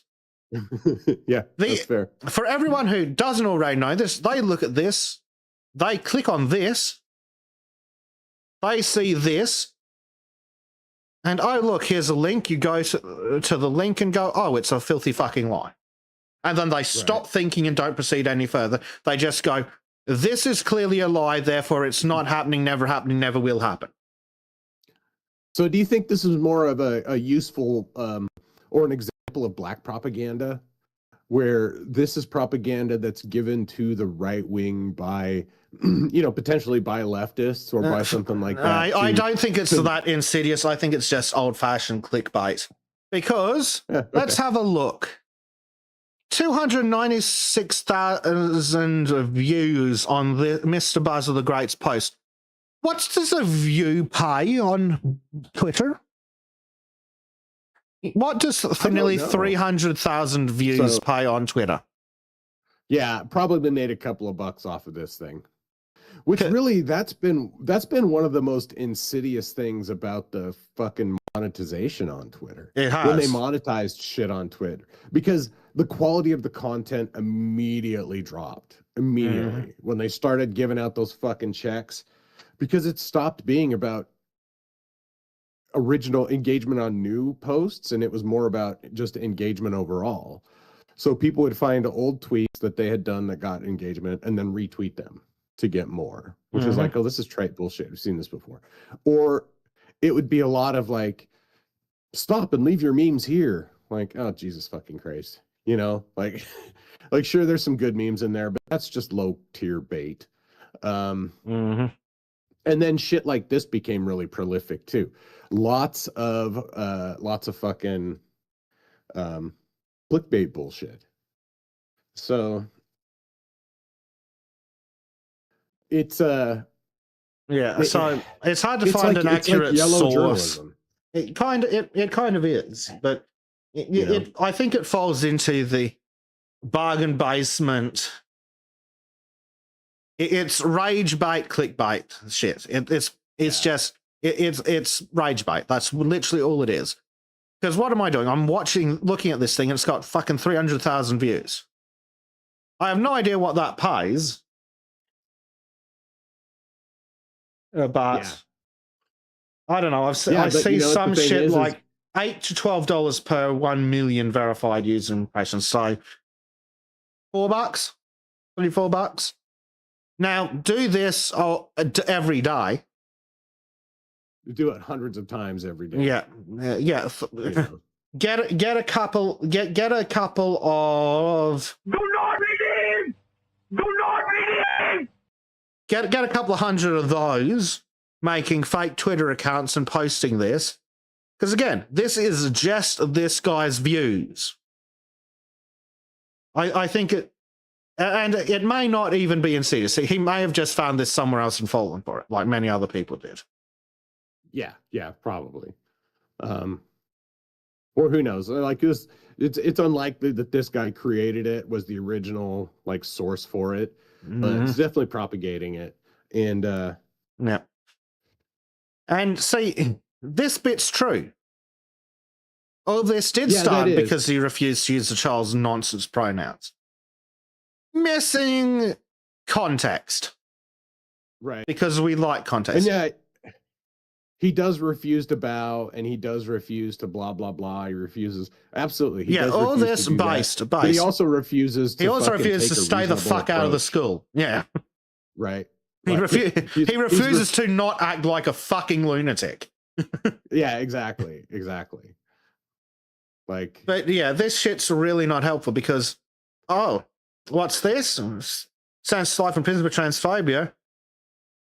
Nope, you check the community note, you check the fact check. Oh, that's not true, blah, blah, blah. Don't need to read any further. I'll just trust Reuters because I'm a midwit. And that's it. Stop thinking. But then you also go, Basil the Great is a liar. Which means... Click on Basil the Great there. Click on his profile. I want to see where he's from. Now, what's that under this one, isn't it? UK. Oh, okay. UK. Okay, there you go. That's safe. I mean, maybe safe. Yeah. But then what else does he post? Car ram attack? Okay, yeah. So he's pretty solid generally. I think he just generally is pure clickbait on this one. That's what I think is the case too. But the problem is, if you're a midwit and you see, oh, Mr. Basil the Great has this post. Oh, Reuters says it's not true. Basil the Great is a liar. Disregard anything further he says. Right. It hurts his own credibility to leave this tweet up. It does. At the same time, like, I don't know. He could retweet it and say this is bullshit and go on and explain it. But frankly, yeah, do a quote tweet of this and go, not quite. No, But you know what, dude? At this point, having it be wrong is probably getting more engagement for him, anyways. yes, but So, what kind of engagement is he getting? Is he Right. getting people Oh, well. actually? Are people actually learning something from this tweet? Well, eyeballs are eyeballs, dude. Hmm. That's how the system looks at it. It doesn't give a shit, you know. It Yep. doesn't give a shit what's behind them. They're not looking for brains. They're looking for eyeballs. Exactly. So, Which again means puts it back into the clickbait code. And yeah, why I don't like it is because it makes him look untrustworthy. yeah, it doesn't. It goes directly to his credibility. It's the same problem But we have then- with CNN and the BBC and the ABC and the other ABC, caught lying repeatedly. So if they could say that the sun rises in the fucking east, and we'd be like, hold on a second, let me double check. But there's also other Twitter accounts. There's, oh fuck, I can't think of some commie. Destiny. Who believes a fucking word Destiny says? Yeah, well, I mean, some retards do. Midwits and retards. Yeah, Which, but which is the concern. Yeah, it's damaging for people's credibility to be Mhm. so obtuse about this kind of thing. Yeah, but also then we Right, go 'cause- over to Reuters. It's like, you know, it comes across. It honestly comes across as somewhat disingenuous in the same way that leftists defending black criminals yeah, comes across as disingenuous. but Because it's like, oh, it we also gotta lets- stand up for him no matter what. Like, no, sorry. it also This gives guy the was being a fucking leftists. dipshit. Yeah, this guy's acting like a Yep. dildo. But the other issue is it gives leftist media ammunition. If they can go, what would they do? Right wing internet transphobes lying about this. Yeah. Something like that. You know, I mean, that's why I say it could be black propaganda too. It could be. Because it does serve that purpose. Yeah, like here's another one. This one is, yes, that's actually the correct answer, Reuters. Misleading. Garda arrive at the Burke home for a second time to arrest teacher Enoch Burke. Correct. Enoch Burke was told by principal, that's an interesting name. Niam, I wonder where that's from. It's expected of you to use the they pronoun no, for a child. That's Irish. We'll see. also, probably true. He refused. Also true. Probably, are these two events related? Not causally. Right. Yeah, so it is misleading. So all they need to go do is anytime someone mentions Enoch Burke, they just go, oh, look, Reuters says people are lying about him. Right. Which completely Well, detracts from so between that and him acting like a dildo, completely detracts from the fact that he was apparently unjustly fired for not going along with trans bullshit.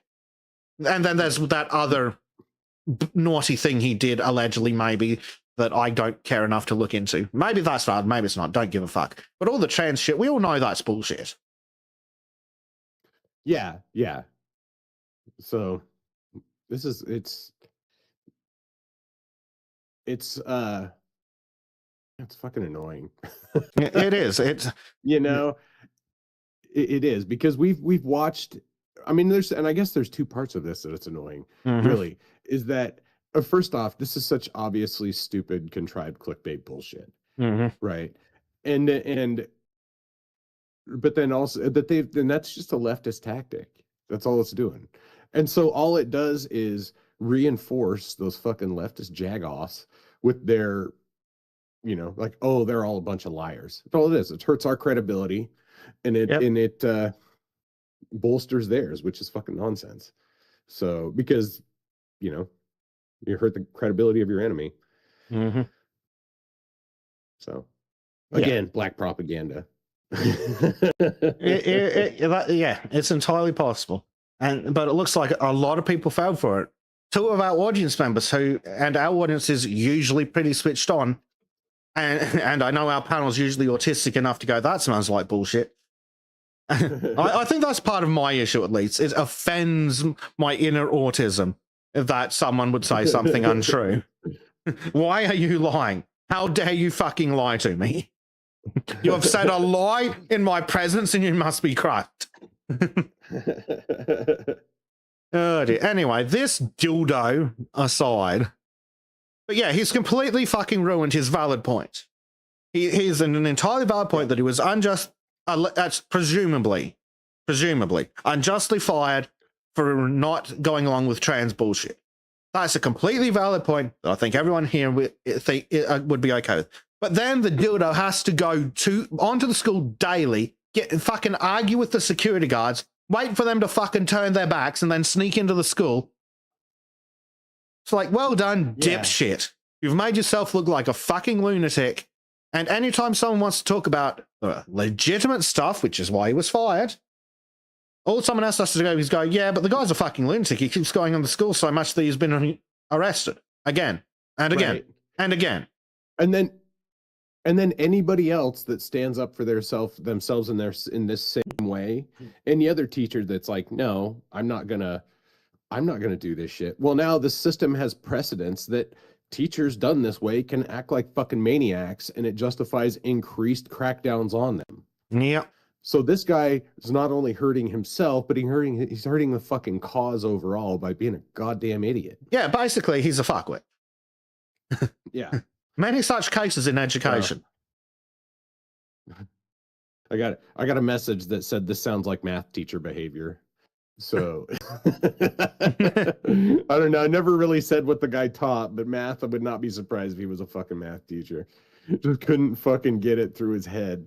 We're like, no, fucking you autistic motherfucker. This is not, you're not doing that. And he's just like going full Dustin Hoffman. He's a history teacher. Okay, well, I guess that's kind of similar. It's like hyper about shit. The key word is teacher, which requires a certain level of being a fucking lunatic. Yeah.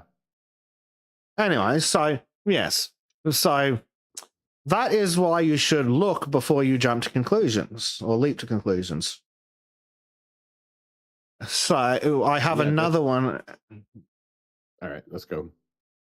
It's in here somewhere. Show me. So here we go. Oklahoma U student files discrimination report after flunking gender essay for psych class with trans instructor. Now that sounds like she's been targeted for being gender critical or, correct. Yeah.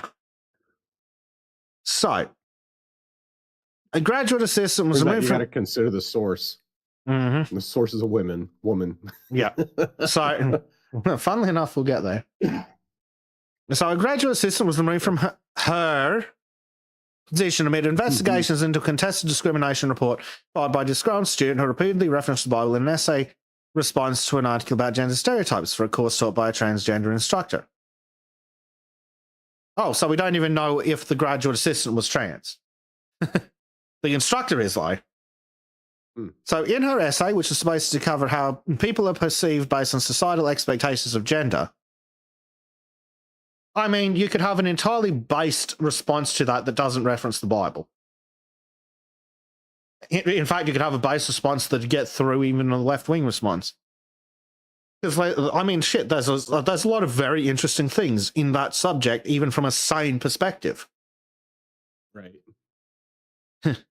Yeah, so, somebody with an intelligent mind could engage with it on its level and refute it at their level. Yeah, but even just between the two of us, we could talk about that just as like how sane society has societal expectations based on gender. Like, well, there's a million and one ones. Like, women can't navigate, but men crash cars. Facially. Yeah. And shit like that. So, I mean, you could talk about a bunch of gender stereotypes and you could refute some. You could talk about the domestic violence stuff. You could talk about a whole bunch of things. Right. From an entirely sane perspective, without even a hint of transgender acknowledgement or even refutation or anything. Right. Which personally, I personally think that would be the better way to go about it. Because the instructor wants you to engage with that shit. And they're wanting you to engage with it. And if you're engaging with it in terms of like, no, there's only two genders, then you're still engaging with it on her level. Yeah. Right. You're engaging with the argument. Yeah, you don't even need to engage argument. with it. But yeah, if I mean, fuck me. Here we go. Here's the Overton fucking window. This will become slightly more relevant later, but you want to talk about how people are perceived based on societal expectation of gender? There you fucking go. Fun fact, this has a better chance of passing this course than this bitch's essay. Based off of this prompt alone. So let's read more of the University of Oklahoma student, some dumb bitch, presented a biblically fueled tirade against the notion there are multiple genders. Fair enough, but I'm not sure but does that actually meet the requirements set out in the assessment guide? Well, so first I'd like to point out teeth, eyes.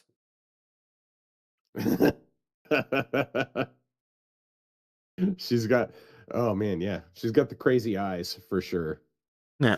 So the psychology course's professor, graduate student, some fucking trans person who uses dumb fuck pronouns, failed full necky on the grounds that she neglected to address the prompt and relied more on personal ideology than empirical evidence.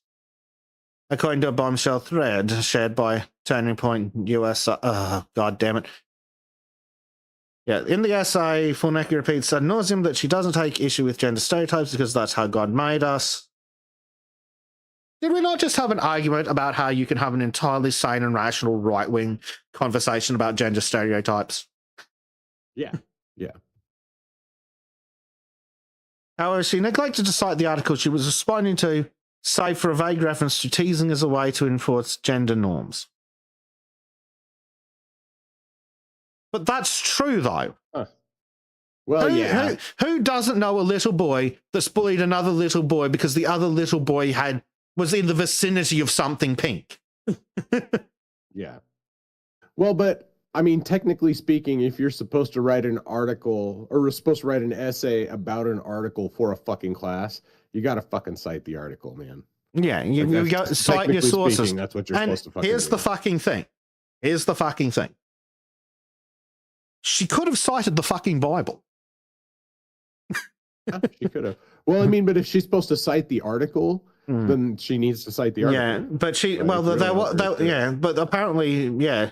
So she went on against some other article. But yeah, apparently she didn't address the prompt. So what's this Turning Point USA? Received 0 points out of 25 on the essay. Cite the Bible to support her stance that eliminating gender in society would be detrimental because that would put people further from God's original plans for humans.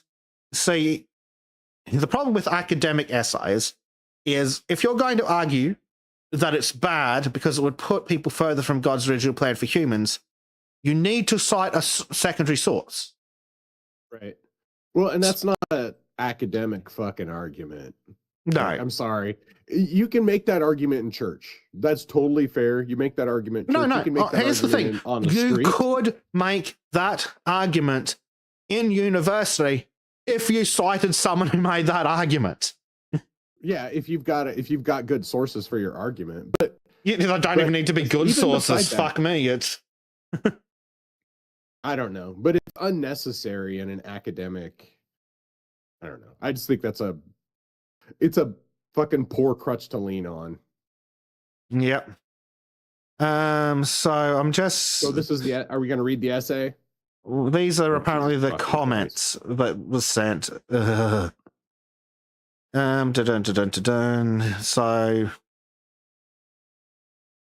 let's read what they said. Oh God, there's so much.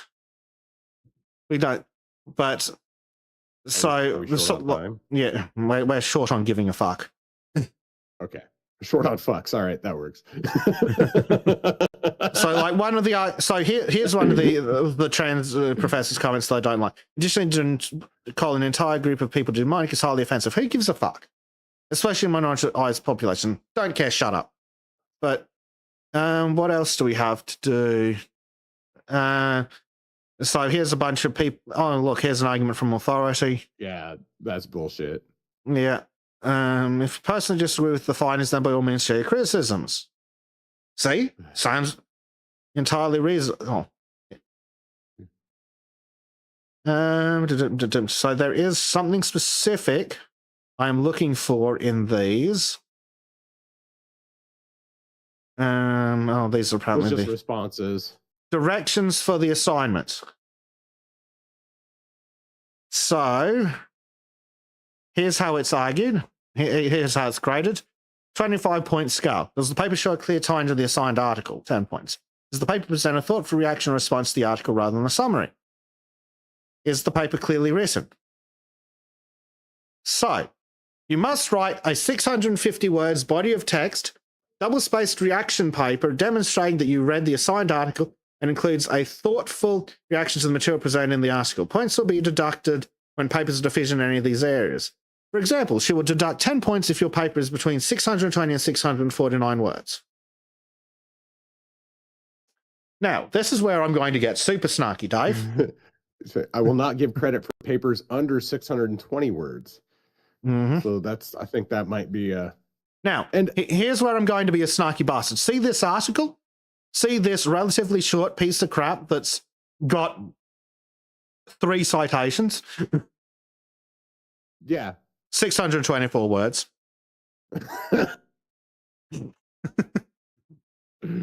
Like,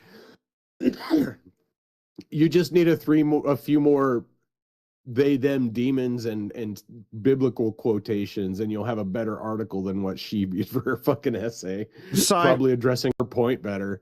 Yeah. So, here's the thing, though. I don't think she hit the word count. The minimum word count. I will fail you entirely if you go below this word count. right. So we were talking about it somewhere on the server. Was it in the... I know, I saw that discussion. Was it in Men's Reich or in... it was in news. One of our members whose name is being hidden from me because I'm in streamer mode said, read the fucking essay in the article. Read the fucking essay in the article. It's the one that flunked. As a man with actual qualifications, I can confirm that the writing comprehension need to write essays that have a second grade and are closed in their second year. Like, the fucking assignment was 650 words. The essay was 340. So, do we have the essay in? I think this is the essay. So this was the essay in text form. Is the essay actually in this article? I think it's in the tweet, though. Yeah, but it says pictured. Yeah, around 650 word essay. Don't know. It may have gone lost in this, but yeah. It's not a great article by any account.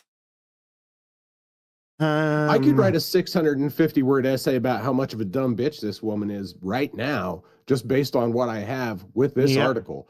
I don't understand how she couldn't come up with 650 fucking words to refute an obviously retarded Prague leftist article. Yeah, I am trying to find an actual copy of the essay. So, is that it right there? Yeah, I think X is just being fucking lame and pathetic. So this is like 4 out of 5, 4 of 5. No, I think that's. Oh, this is up to 4. This is her art. This is her essay. Yeah. Oh, well, she's written it in first person narrative, so I'd fucking fail it on the spot myself. Yeah. Well, I'm sure that's not something the professor is taking into account, since that's the majority of their. Okay, let's have a look at this. I do not think. Cool. Why is your opinion relevant to this? Cite your sources. Like I would fail this article myself, frankly. And yeah, she doesn't cite sources or anything like that. But also, who the fuck said you only needed, what, 650 fucking words? Like, fuck me. This is 650 least- words. That's like the Yeah, you need at least introduction to a 650. bigger fucking thought. Right, exactly. 650 words is nothing, man. Like, and it, I guess to that point, it shows how poor the fucking quality of the student body in college is right now. That they have to give an essay. Like when I was in school, the minimum I ever wrote, like when I was in fucking high school, the minimum I ever wrote was 1,000 words. I never had to write less than 1,000 words. I can bust out a 1,000-word essay on bullshit in like an I'm sure you dude. I'm sure you have for later. Yeah, yeah, I did like.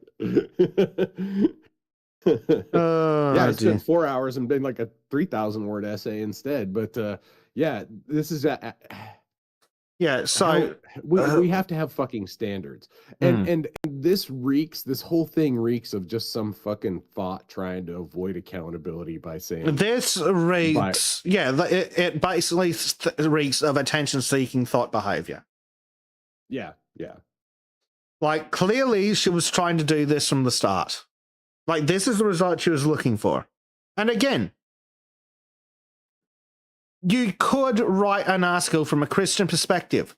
It's not like the maximum word count was 650. She could have got gotten a bunch of fucking scholars. Like shit, she could have quoted a bunch of Muslims on this shit if she wanted to. Right. I guarantee you it is entirely possible to write what should be a full mark essay from a Christian perspective, arguing the Christian, basically arguing the same thing, just not bad, poorly. And you know what? I guarantee there were other students in the class that did do that. I completely reject the notion that no other students attempted to engage with the article in a way that was challenging of the article. Right. That in a way that was similar to what this bitch was doing. Yeah. Right. Like she's trying to be like, I was the only person. I would love up. to know like, what no, the original you article weren't. was. Because, so this is quoting the trans instructor. So firstly, I don't give a shit if the points were offensive. Folks don't care about your feelings. Don't care about whether you call a group of people demonic being offensive. No one cares. Shut up. So here's another one. You can say that strict gender norms don't create gender stereotypes. But that isn't true by definition of what a stereotype is. That's not true either. But hold on, that's just poorly written. Jesus Christ, the quality of these instructors. That's just a poorly written sentence. But I think it's actually true once you unpick it being poorly written crap. To say because if the student argued that gender norms don't create gender stereotypes, please explain how a gender norm is not kind of a stereotype. Mm-hmm. Yeah. So please note that acknowledging gender stereotypes does not immediately denote a negative connotation. A nuance this article discusses. So the article discusses, so she could have engaged with that, even if she thinks it's wrong. It is entirely possible to write an antagonistic response. Right. Yeah, absolutely ridiculous, dude. And this is just it's Pravda. They're trying to say, oh, well, she was fired. She got persecuted. She's being persecuted for this. And it's like, no, she's being persecuted for being a dumb bitch. And funnily enough, behind that she may be morally correct, but she's acting like a dildo. Right. What a sort of pattern. Yep. So apparently the trans instructor encouraged the bimbo to try to apply some more perspective and empathy. No, fuck off with your empathy. Perspective is good, though. In her work moving forward, and know that she is always welcome to share her criticisms in a way that is appropriate in using methodology of empirical psychology. Again, you could do that. Okay, and granted, this has probably been worded very specifically to be as legal as possible. Yeah. But first off, there's no such thing as empirical fucking psychology. the whole field is just fucking speculation and bullshit. Like the theory of the mind and all the stuff. Basically anything in psychology is speculative. Like Yeah. they can test it, and realistically, stuff that's tested in psychology It's is rarely actually repeatable. sociology. Yeah, it actually falls under sociology because it's fucking repeatable patterns. Mhm. Like psychology is. a lot So of Tristan's bullshit. getting all technical on us and says gender norms are normative. Shocking. Women should have long Yeah. hair. Gender stereotypes are descriptive. Women generally have long hair. Yeah. Yes, but I believe that Tristan is correct, but also I would suggest that the Venn diagram of at least those two examples is indistinguishable from a circle. Right. But yes, it does make sense. But I'm of the opinion that we need to just fucking abolish the term gender. Just remove the term gender as a separate category. Yes. So fucking stupid. It's communist bullshit. And the only reason it was put in because people weren't comfortable with saying sex. Yeah. It should be synonymous, but somehow it's not. It should be synonymous. Yeah. And I'm sorry, when but they say rare mutations where there's an XXY or something, or an XXX, don't count. So they don't fucking count because they're mutations. Right. Right. Somebody born without an arm isn't a fucking new species of human. Mhm. So I flatly reject their bullshit. So anyhow. Yeah. Yeah. So yeah. All right. I suppose I don't really want to look at this article, but is this page one? This is her essay. This is her essay. This article was very thought-provoking and caused me to me. Why are you using first person to thoroughly evaluate the idea of gender and the role it plays in this? I get no, it's probably an essay rather than a paper, but it just annoys me on principle. Yeah, look, I don't.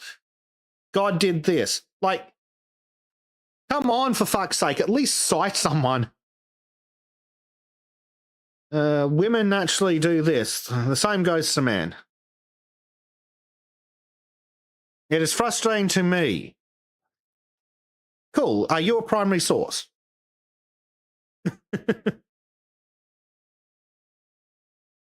Well, so even so, like this is a low tier essay, but I think that if she had just met the word count, that this would potentially meet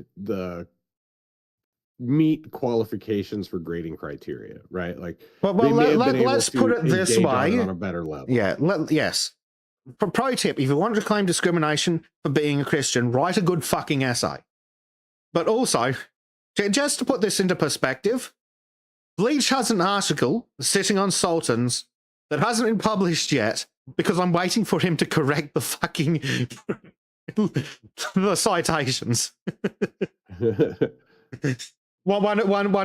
was missing one of his citations, didn't go anywhere. So I'm like, Bleach, you need to fix the link. Where's my citation, and it's motherfucker? more than 650 fucking words. Probably. But yeah, like, I'm sorry, write a better fucking essay. Yeah, for real, this whole thing just seems like some thought trying to escape accountability and not doing the goddamn Frankly, assignment. you know what this sounds like? To be fucking lazy about the assignment. She wanted to be fucking lazy about the assignment and is hiding behind that shit now. Yeah, you know what it sounds like? It sounds like she didn't start the assignment until the night before it was due. Yeah, probably. This like whole article was written an hour in the class prior to this one. Yeah, you pretty much. Her essay. Again, this has nearly the same word count, and only took like a couple of hours to write. I would also point out there's at least 4 citations here.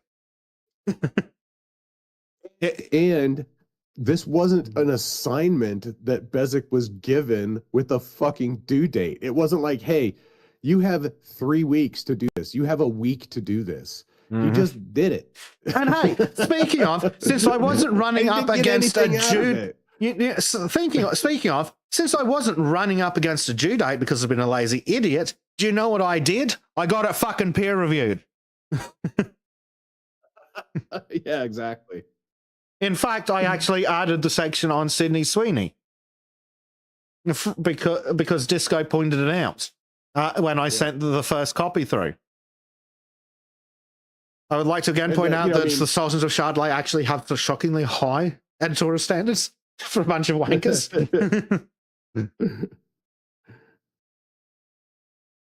We're too autistic to let some shit go. That's really what it but I'm going to be an absolute dick. And I'm going to go find Disco's. Oh God, the CSS has freaked out.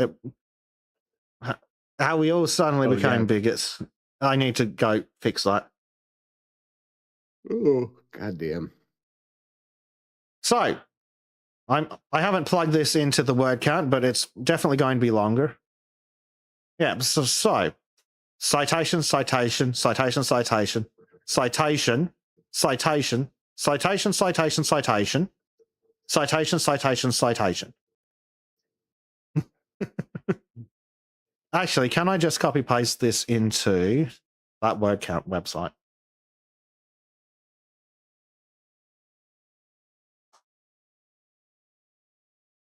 There you go, 1,000 words. Oh yeah, so yeah, it's the point is 650 fucking words ain't that hard to hit. She was just being lazy, and now she's trying to use the fact that she was being lazy, or use the fact that she's a Christian to cover for the fact that she's it's a woman just dodging fucking accountability. Yeah, basically, she really either thought she could get away with it, or she just didn't do it until the last minute. Because again, how do you not if you're specifically engaging with an article as your assignment, which is the case here, because conveniently we do have the requirements. It's a reaction, so it's specifically a reaction to an article. Yeah, the best reaction papers illustrate that students have read the assigned materials and engaged in critical thinking about some aspect of the article. Yeah, it doesn't sound like she read the article. Well, and even if she did, she may not have been understanding it or engaging with it she wasn't engaging with it in a genuine fashion anyways. No. Because she just wanted to go on some fucking Bible-fueled tirade. Which, again, there is a way to do that is academically correct. But that does require, citing things. Like, you can cite the biblical literature, and then you can cite academics talking about it. Like, Jordan Peterson has written a book, or several. You could go cite that bastard if you wanted to. Right. It'd really piss off the trans teacher, but do you know what it wouldn't look like? It wouldn't look like you were a lazy idiot that didn't engage with the material. Right. So I guess moving forward on this article, like aside from her just being an idiot, like what is she hoping to get? Is she hoping to get her fucking, like, is she just trying to get the school in trouble? Or is she going to make herself end up looking like a fucking idiot yet again? And by extension, Christians. Oh, and then Turning Point USA. Right. Yeah, which, those guys are starting to get overrun. Anyhow, that's a different story. But yeah, don't write a shit article and then scream discrimination, because we fucking hate it when the lefties do that. Unless it's true. If it was a decent article,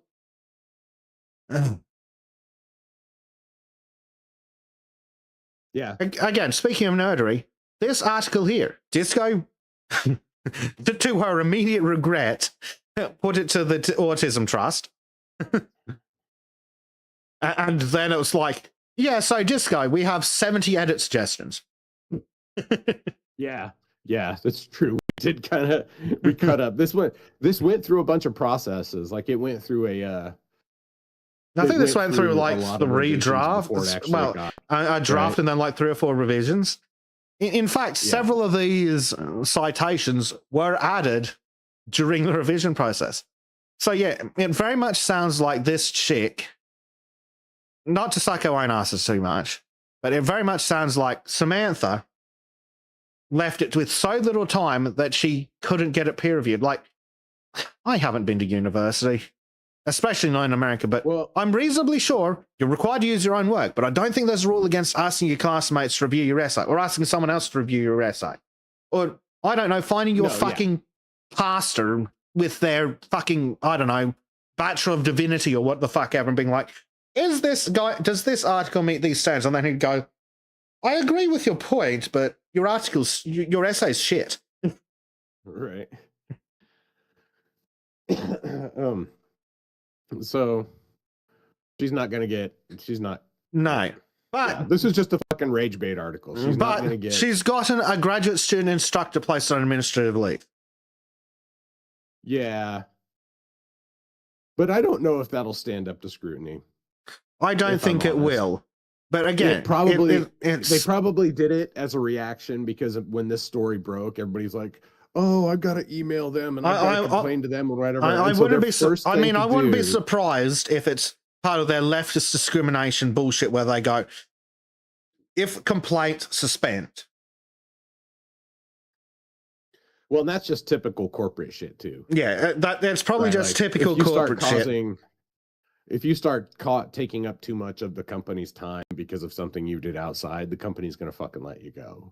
Yep. Now, they may have just done this as a show just to tell people to just shut the fuck up for now. And then they'll bring him back later after the controversies died down. Because, of course, the fucking lie is 3 times around the world before the truth gets its boots on. And the truth of the matter of this is that the bitch just didn't do her fucking essay right. She didn't do a good job. She left it to the last fucking moment, farted out something, being like, oh, if they fire me, I'll just scream bigotry. Right. You fucking failed to do the bare minimum of the work, which was a minuscule amount of effort, honestly. Like, seriously, you couldn't take fucking 2 hours to, and I'm sure this wasn't like they gave it to her the day before. And even if they did, they gave it to the day before, fucking spend 10 minutes on the toilet taking a shit, reading the article, and then spend another hour writing your fucking response. Yeah, again, Like, this is 620 words, and it's not great. Like, it has lots of room for improvement. And when I first typed it out, I'm like, holy shit, that's short. But I couldn't think of anything that was worth adding. So I didn't. But still, that's nearly as many words, and it was farted out. And it still has citations. Yep. I'm not not saying that this is good. Disco's article is good. This article, but it's better than this, in my not so humble opinion. Right.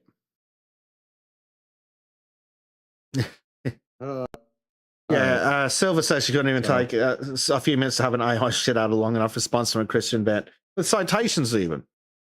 Right. For real, dude. Just go to fucking Grok and then reword it. That's all you got to do. Like, that's all they would. That's pro tip: if you do use an LLM to do research, which is one of the legitimate uses of them, check the citations because AIs like to hallucinate. Yep. But yeah.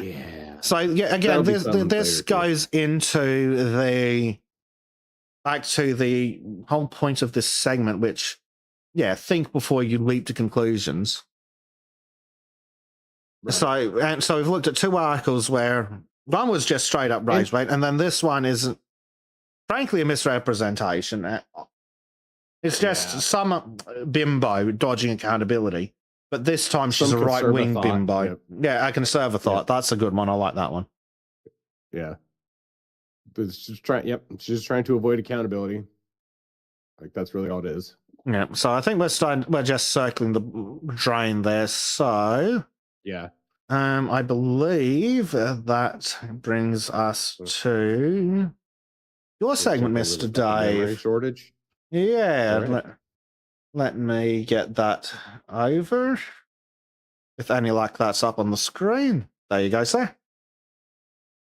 All right. So, I'm going to talk about the fucking memory shortage, obviously. Yay, boo. We've heard a lot about it this week. I mean, we've heard a lot about it in general recently, but like memory shortages are nothing new. There's been memory shortages pretty much like the DRAM market is just so fucking retarded. And the memory market is so fucking retarded. And we're going to go through this here. And while we're doing it, I thought it would be fun. So I've put together some AI slop compilations for you just to show exactly why memory is so fucking expensive now. So first off, let's talk about different types of memory. So memory is the backbone of the computer industry in our current society. Memory, whether it's dynamic or static, is one of the most precious resources in modern computing times. And whether it's heavy-duty internet equipment or your new electric range, it requires memory of some sort. So what is memory in terms of computing? Well, you can think of it this way. Computers don't think. They're just shuffling numbers around. They don't create original ideas. They move data, and it uses memory to do that. So computing is just moving numbers around. It's just moving zeros and ones, positive, negative charges. And it's funny thing about that, while I was at Micron, I worked for Micron Technologies for a decade, and we'll talk about that here. I worked in the photolithography department. I started off as just a regular operator, and eventually I worked my way into the engineering group, where I was an equipment technician. I was non-degreed, so I really got limited there. But I was an equipment technician, and I was a process technician there. And so I spent a lot of time kind of intimately doing this stuff. But more than that, I spent at least a good solid 2 years straight just looking at chips under microscopes. So a big part of the manufacturing process then was physically inspecting the wafers for defects, and I did that. And so I would be looking at this stuff, and one time a guy came in and he's like, "Oh, can you see all the ones and zeros on there?" Because he thought we actually were printing ones and zeros on the fucking wafers. I was like, it's like, what? No. You're fucking ones and zeros. What the fuck, dude? So, oh my god. yeah, I was like, it surprised me how, you don't have to understand how shit works to work on the equipment that makes it. So, anyhow, computing is data flow. And in order to compute anything, you'll need three basic things. You need a processor to perform operations, storage memory to hold long-term data, and a memory system for short-term memory to act as a workspace. Yeah, So which if you look can at it in be terms of- really, really fucking simple. I think you've got like what, fucking EEPROMs and shit from like the 70s that technically meet that definition. Oh yeah, definitely. I mean, we've been doing this for a long fucking time. Yeah. So, but if you want to think of a computer or computing in terms of a warehouse, so the storage is the actual warehouse, and the memory is where they would be putting all the packing area together, and then the processor is the guy putting all the shit in packages and sending it out. Yeah. Computer memory is also hierarchical, so different tasks require different levels of CPU speeds and memory. So in terms of the order of operations in a computer, when processing starts when it goes from the processor, it starts in the registers inside the CPU, which are really fast memory. They're super fast memory channels that are built directly into the CPU. And then it goes to the L1 cache or the L2, L3 cache. And those are generally SRAM that's integrated into the chip. And that's a caching mechanism there. And once the instructions leave the CPU, they go to the DRAM. And then from there, if your data is in the DRAM, it reads it there. If not, it goes to the processor or to the hard drive to get the data and bring it back and store it in there so it can work on it. The lowest on the hierarchy of all of that stuff is the cloud. So that will be the lowest place, the last place it goes to look for data in terms of memory. So when you launch a program, you send an instruction to the CPU, which calls to the memory for that program. And then that program calls to the hard drive, loads it into the memory, and then tells the CPU, hey, it's here. And then the CPU can start working with that memory. Getting a little technical here. But, Be mesmerized by the AI slop that's playing here and stick with me. So what is Ooh, DRAM? Shiny. Like, what is DRAM? So what the hell is it? DRAM stands for Dynamic Random Access Memory, and DRAM is the short-term memory that all the world uses. Because it's dynamic, the data has volatility that you don't get from SRAM, which is static RAM, or your CPU's cache. DRAM requires a constant charge to maintain its data. And once there is no current, the capacitors that hold the charge are discharged and the memory is lost.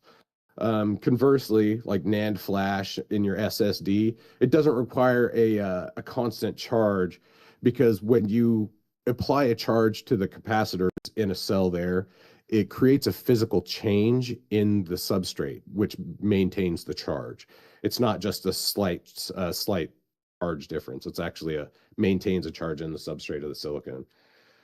Okay, I gotta find where I lost my place here. Yeah. Let's see. So they use a solid state memory, any memory chip, whether it's standard, dynamic, your heart, your SSD, all that stuff. It uses an array and addressing system with capacitors that hold the data. There's an X, Y, and in the case of where there's stacked capacitors or stacked cells, there's a Z coordinate as well for each bit of data. And the size of the memory on the chip is determined by the number of capacitors and arrays on the chip. And certain array configurations will have larger throughputs. So if you have larger arrays in a smaller configuration, so a 16 by 4 as opposed to a 32 by 2, you may get faster read and write speeds off of the 32 than you would the 16, depending on the data and conversely. So anyhow, capacitors, the capacitors in the cells. So get really small here. So in the arrays, they have small capacitors, and capacitor is basically just two conductive plates separated by a dielectric medium. And when you apply power to it, it maintains a charge. Anyhow, in DRAM chips, they use a high surface area capacitance material to hold the charge. And these are in the form of microscopic granular polymers. So it was really interesting. I called it grainy poly when I worked there. One of the things I did when I worked there was also I worked on electron microscopes. So I worked with the electron microscopes. I got to see this not just with the 100x lens that I was looking at it with the fucking microscope, or actually I had a microscope with a 500x lens because I was fancy. But I also got to see this shit under the electron microscope to see how it worked, which was pretty interesting. And these polymers are deposited via gas diffusion or chemical vapor diffusion.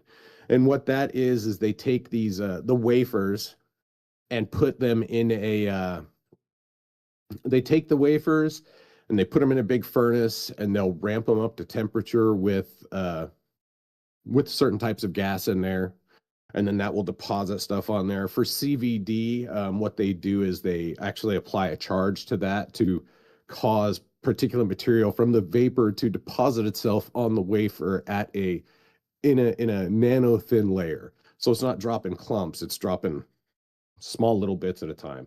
Everything is super tiny bits at a time. The patterns are put on the wafer using silicone or using photolithography, which is where I worked. And they're etched out either using a chemical gas plasma or a actual acid etching. So they'll take the wafers, put the patterns on there with a big stepper or scanner, a big photolithography machine, and then they'll develop all the parts away. And then that photoresistive chemical that is left on there will help define the pattern for etching later. So Nanometer thin layers of titanium and other metals are deposited using a sputtering process that involves shooting electrons at a rotating metal target to dislodge molecules of metal depositing on the wafer. And also the wafers are doped with electrons by shooting charged particles of boron, cobalt, and arsenic at it. The whole process is fascinating. I hated my job. It sounds expensive as fuck. That's why it is retardedly expensive, and that's one of the biggest problems that we're facing today. So it's as fascinating as it is, it's equally as expensive. So why is DRAM so fucking important? It's one of the most important parts of a computer, and it's one of the biggest impacts on performance. If you can have the fastest fucking processor on the planet. If you only have 8 gigs of memory, you ain't doing shit in Chrome. You're not logging into Windows 11 with that. You need to have a lot of memory. So it sits in a critical spot in the process. It has to be big enough to hold what you're doing and fast enough so the CPU or GPU doesn't get starved for data. CPU speeds have increased exponentially while memory speeds have lagged behind. And this is known in the industry as the memory wall.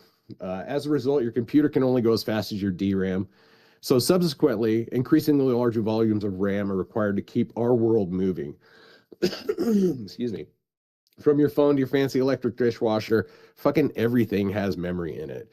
It always has. VCRs, fucking even old calculators, they all have DRAM. Yeah, but we're talking the difference between the garden shed that you can't even stand fully upright in where you keep them on versus a massive fucking Amazon warehouse. Right. But so yeah, even more importantly, the servers that run the AI slot programs that I'm showing here, they require fuck tons of memory, massive amounts of memory, and more, even more processing power. So the problem is that they're hung up there. And you can think of your GPU or CPU as a fat kid who's trying to suck his meal through a straw. He's not going to stop the amount that he's sucking. The only thing he can do is just keep adding more straws. And so instead of widening the straw for memory, which would be increasing the speed of the memory, they're just increasing the number of straws, which is adding more memory. Now, there's a couple of reasons for the hang up in memory, one of which is the architecture shrink. They've reached a point where, and this was before I worked there, that we'd always thought about this, where we got the 0.2 nanometer shrink. And that is where architectures are so small that they will barely pass electrons. Now, at that point, we can't go smaller to make shit faster, which was normally how we did stuff. We went smaller to make shit faster. But also, there's been a lot of problems like hangups in the industry lately.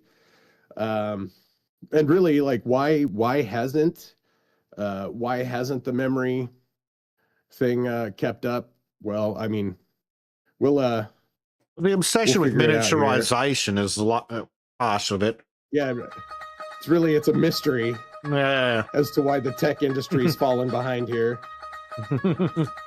Nobody can see why the tech industry would be struggling or why anything would be falling behind. It just makes no... Do not redeem the RAM, Dave. Do not redeem the RAM. Makes no sense whatsoever. It's a total mystery as to why stuff Holy sucks now. slop, Dave. So I told you I got some glorious fucking slop here. Okay. So the history of memory, we're going to start going back and see where memory came from. So in the 60s, computing was bottlenecked. The current SRAM and MCM memory that was bulky and slow. In 1966, at IBM, Dr. Robert H. Dennard, working with IBM's Thomas J. Watson Research Center, published a breakthrough article that defined modern computing. He created the single transistor, single capacitor DRAM cell. And his design was super simple. One capacitor and one transistor equaled 1 bit. Earlier, SRAM capacitors required 6 capacitors to make a single bit.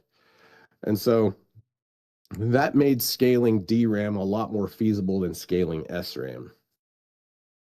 In 1968, IBM filed for the first patent and began development of DRAM chips. But Intel was the first to market with the DRAM chips. The first kilobyte, they were the one to market with a 1 kilobyte chip. Had 1,024 capacitors on it. The Intel 1103. And within 2 years, it completely dominated the memory market. And this was the beginning of the Intel juggernaut. And subsequently, throughout the 70s, American companies dominated the tech industry. Intel, Texas Instruments, National Semiconductor, Motorola, MasTec, among others. They became tech behemoths in the 70s, and they owned the memory market. The United States owned the memory market. So, but by the late 70s, America, convinced of our dominance, we became lazy. Production had weak yields and poor QA. And in typical corpo fashion, they just got fat and lazy, playing around a pile of cash. They kept innovating, but they didn't pay much attention to manufacturing and keep up with it because they thought we were safe, because this is our technology. This is American technology. They figured, hey, we're good. You know, there's nowhere anybody could beat us on this.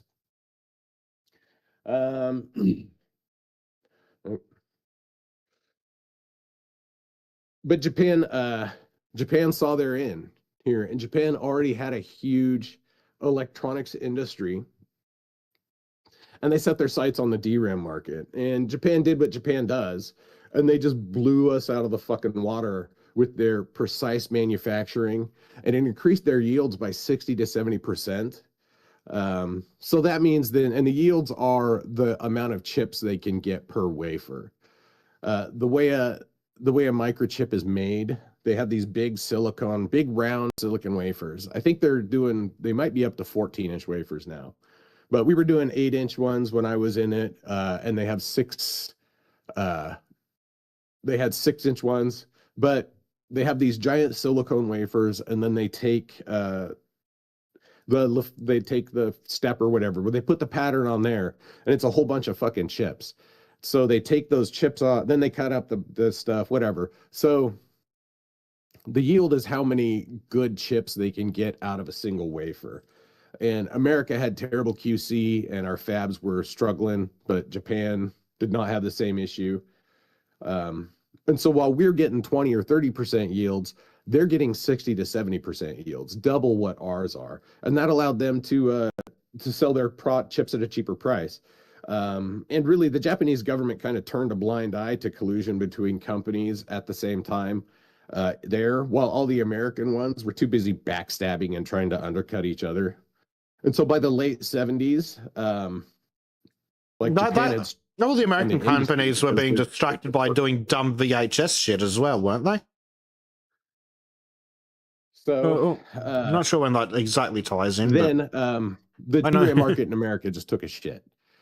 Right. By the early 80s, most of the American manufacturers had either left the market or been absorbed. The companies either couldn't produce their designs reliably, or they just changed their focus entirely.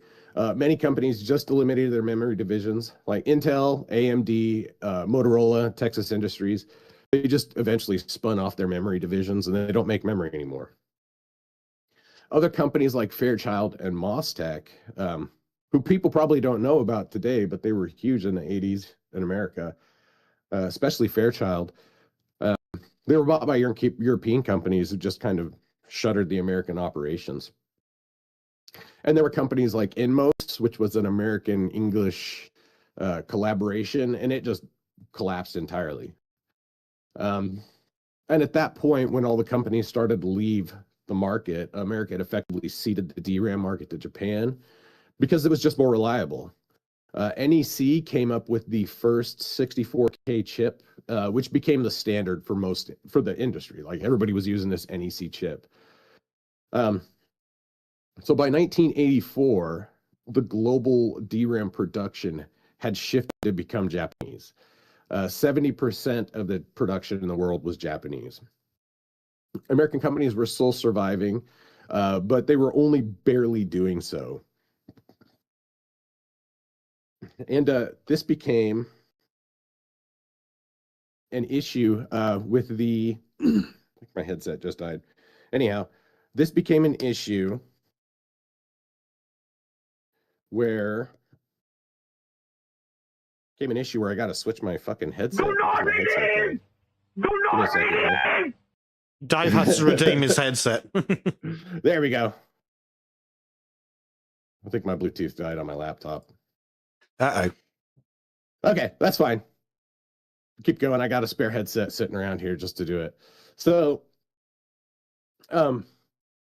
anyhow, it was a bitter pill. The U.S. companies accused the Japanese company of dumping product on the international market, but the accusations were unfounded. The simple fact was the Japanese were just better at making memory than hairy-chested cigarette-smoking alcoholics in the 70s. And this started a trade war this was kind of a precursor to a trade war between America and the United States in the early 80s. Okay, so the next one. So this is a representation of American dominance of the memory market in the 70s, and then Japan coming in and stealing it from us while the guys just sit there doing nothing. The price of DRAM was high, and the trade war spurred production to record numbers with no shortage of demand in sight. It was green flags for mass production. The computer age was here, and we needed memory for it. Personal computers were starting to pick up TVs, VCRs, home consoles, arcades. They were all consuming incredible amounts of memory. And to meet the demand, Japan just dumped billions into production. Not just private companies, but partnerships with the government they dumped billions of dollars into creating fab space. They created a manufacturing sector that could satisfy the infinite demand of the early 80s. But by 1985, most people who were really itching to buy all that shit, and most of the companies that were itching to build it, had already done it, right? Most people that really wanted it had it, and the companies had enough supply. So demand didn't fall, it plateaued, which in an infinitely scaling system was not good. So they were putting out way more chips than they needed to. And as a result, global chip prices dropped by 90%, within a matter of weeks. Shit. Yeah, they just fucking collapsed. And that made it really unfeasible for anybody to produce the shit who didn't already have a big fucking pile of money to sit on, or have an in with the fucking government. So at this time, the DoD and the other American government entities were watching a future slip right out of our hands. They didn't want the U.S. to lose the DRAM war, so they started paying attention to it. And in 1986, America strong-armed Japan into signing a semiconductor trade agreement. This set a minimum prices for memory, defined by the U.S. as fair market value. Because we have that big of a dick on the global market, we can determine what's fair for everyone else. Japan was required to allow American companies access to their market. So they had to start buying American memory. It's kind of like, it's almost seems a little opium war-y, if I'm honest. No, you have to buy our shit. That sounds a lot like illegal collusion. Yeah, proper racketeering, in fact. Right. And they had to provide the U.S. with their pricing data. And if they fucked up, it gave the U.S. the right to impose sanctions and tariffs. So it was incredibly unfair to Japan. But since America was far and above the world's largest market for consumer electronics, Japan just kind of had to eat shit, right? They didn't have a choice. So while America was rubbing its fat trade dick in Japan's face, Korea was fucking plotting in the background. And as we see that, while the Americans and the Japanese are sitting at the table, a Korean guy jumps in and kicks the table over. And they saw the opportunity to enter the market. The trade deal allowed companies like Micron and Texas Instruments to survive in the American trade market, but Korea was just starting to ramp up production. So in the 80s, small Korean companies like Samsung, fucking Hyundai, and Gold Star. Never heard of them. Now known as, yeah. Ooh, They were just minor, but they were really minor players in the memory market because obviously they had other shit to do. They're minor players in the memory market and absolutely giant players in other areas. So no one really paid much attention to their memory divisions. They were just kind of limping along. Indeed. And Colonel at the time- has tipped us another $5. Oh, awesome. Yes, very kind, sir. And says, gentlemen, today is my birthday. To celebrate, I'll be on my Colonel Conservative channel for his first New Vegas playthrough to mock a certain wizard's ineptitude. I hope to see you there in about an hour and a half. Nice. Nice. That should be right around when we're wrapping up then. Yeah. Throw a DM me a link and I'll throw it in the chat here when I get a chance. Or me or Bezic, and we'll get it in the chat here.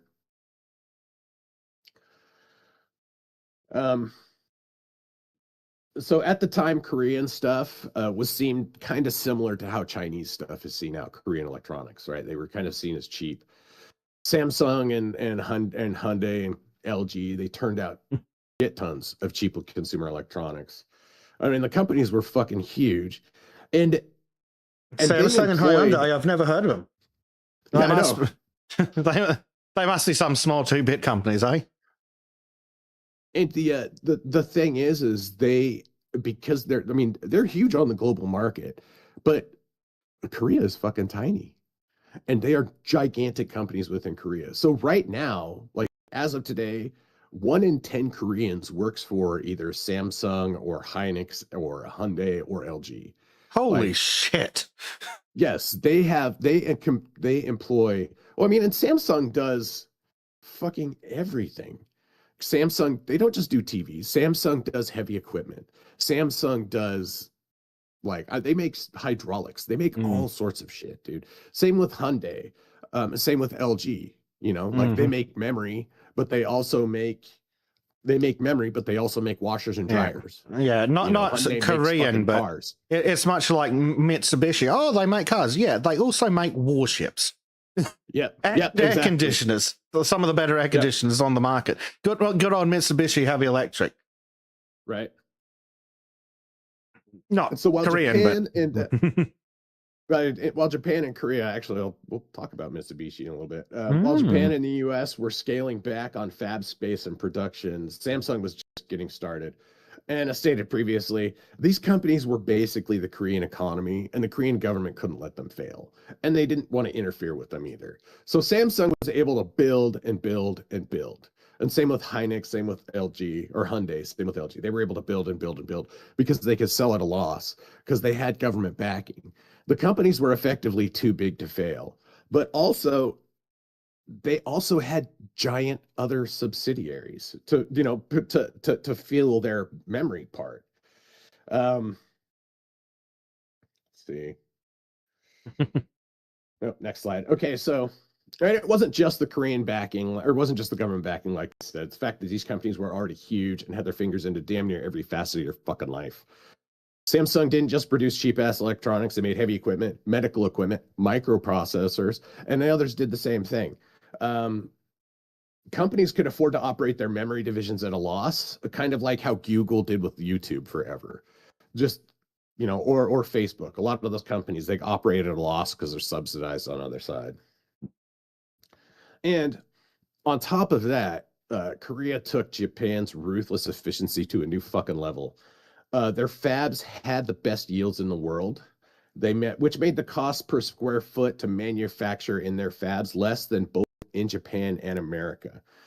Koreans' dominance in the memory production pretty much continued until the 2010s, and at the start of the 90s, Japan controlled the market, but Korea was positioned to take control by copying Japanese production techniques and producing a whole squad of fucking engineers and universities that would help drag them ahead into the lead.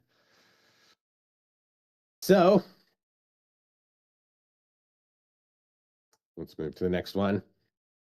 The density explosion. So during this time, memory densities were expanding exponentially as well. In the 80s, in the late 80s, there was a 1 megabyte chip that was developed. That's 1,048,576 capacitors. And by the mid 90s, there were 16 meg chips, which are 16 million capacitors. Those were the norm. And I'd like to say, I guess I got to point out too, all of these chips have redundancies built into them as well. So the funny thing is about some of the 64 gig chips you might have in your computer is they may have actually been 128 gig chips on the production line and just didn't pass that part. And so they made them into 64 gig chips. That happens a lot with CPUs as well, doesn't it? Where they might be like, exactly, it's this tier, but actually it's not quite good enough. We'll sell it under this different name because it can hit that clock speed. Right. It's like a big industry secret. I don't think people really realize that just because you're buying a 128 gig chip doesn't mean you're getting, you may be getting a 256 gig chip, but it only actually it's only good for 128 gigs kind of shit. So this was actually, and a lot of these high density chips, this stuff, it was the result of new techniques for manufacturing that were pioneered here in Idaho, less than 10 miles from me, like where I used to work. A lot of these techniques and a lot of the patents that are foundational to memory production are still held by Micron. And as the memory density was expanding, suddenly we could do even more processing. So processing shit started to need more memory. And in the ever incestuous cycle of dependence, by the mid 90s, there was only one real American player in the form of Micron. The rest had either pivoted or died off. Micron was the last American remaining DRAM manufacturer, but they were actually the best in regards to technology and our production yields. The production yields eventually caught up and passed the Koreans. And it led to, and this was as a result of improvements in the clean room technology and for the fact that people stopped doing shit like smoking indoors. I talked to people that worked at the company, and there used to be an ashtray right outside of the door to the fucking clean room.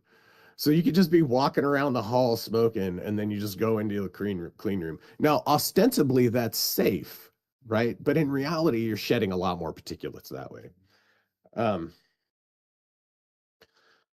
So where was I here? So by 1995, the top players are Samsung, and then followed by the Japanese manufacturers like Hitachi, Mitsubishi, NEC. They were all kind of glurped together after they were hanging on. And then it was Hyundai and Micron were coming up behind them. So in the late 90s, with the field having been effectively pared down, Samsung and everyone else went fucking crazy with production because they're tech smart and not long-term trend smart. And I think having a lack of foresight is a prereq for some of these fucking tech executives. Anyhow, Micron, Samsung, Hyundai, and the Japs flooded the market with so much memory that the price crashed again. The aftermath left Samsung as number one, Micron as two, and Hynix and Goldstar, or Hyundai and Goldstar, spun off their memory divisions into another company called Hynix, which was kind of backed by the government in a way. But they really had no choice, right? Because if they didn't take those companies and spin them off into their own entity, they were going to have like fucking 50,000 or 100,000 people in the country unemployed all of a sudden. And the government couldn't have that, right? It's much better to spend tax dollars to make sure that your industries that are fucking feeding the country survive the short-term bump than it is just abandoning them in their point of view. And especially for the fact that this is Korea, South Korea. It's like a country of, I mean, and at this time it was a country of less than 10 million people. It was incredibly small. It still is an incredibly small fucking nation, and population wise, and actually declining incredibly. It's gonna fucking be going away soon. So, let's see. The aftermath got that. NEC and Hitachi spun their memory divisions off into another company called Elpidia, and Mitsubishi fucked off entirely to go back to making warships and other stuff. Cars that annoying teenagers drive and warships. But funnily enough, are also driven by annoying teenagers. Right. So at this point, Samsung controlled most of the world supply and DRAM dedicated fab space. But by the end of the 90s, there were no more Japs in the market. Supply was mostly Korean, with Micron trying to gain ground and maintaining a firm grasp on the cutting edge technology. Additionally, Micron stayed alive because they formed strong relationships with major vendors for semiconductor equipment and were allowed early access to some devices to testing. And Micron was almost always first to market with all, quote, shrinks in architecture. So despite Korea really having the market by the balls, they still did depend on Americans for innovation. So, okay, yeah, switch to my next AI slop thing here. So there's global supply disruptions. So while most of the clean room fab space for making actual chips was in Korea and the US, the testing and packaging chips that were used to make all the memory modules and shit was in Taiwan. And on September 21st at 1999 at 1:47 a.m., a 7.6 magnitude earthquake known as Gigi or Chichi struck Korea. Not Korea, Taiwan. And over 24,000 people were killed, or 2,400 people were killed, and 11,000 were injured. Man, I got to go to the bathroom really bad. Give me a second here. Oh, for God's sake. All right, well, Dave goes to pee quickly. Let's see what chat's had to say, because Dave's been on a roll. Talking about Shade's birthday. Yes, happy birthday, Shade. Officially a boomer, is it? Or 21 again?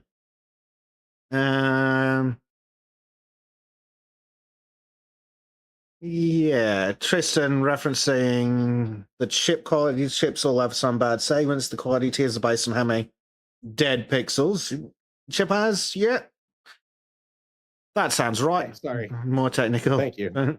Hey, he's back. I was about to piss my pants. I had to fucking... Well, that's what you get for making a 2-hour fucking monologue. I know. That's what I get for being old, not just stopping to take a piss before I start ranting. Well, user bin ban suggests you get a bedpan like a real streamer. Who needs something that expensive? Don't you have like 1 million piss bottles, Dave? Come on. Yeah, I just need a piss jug. Sorry, I forgot my piss jug. It was in the other room. I had to go get it. Anyhow, so what's that, Melox? The next diaper Dave changes will be his own.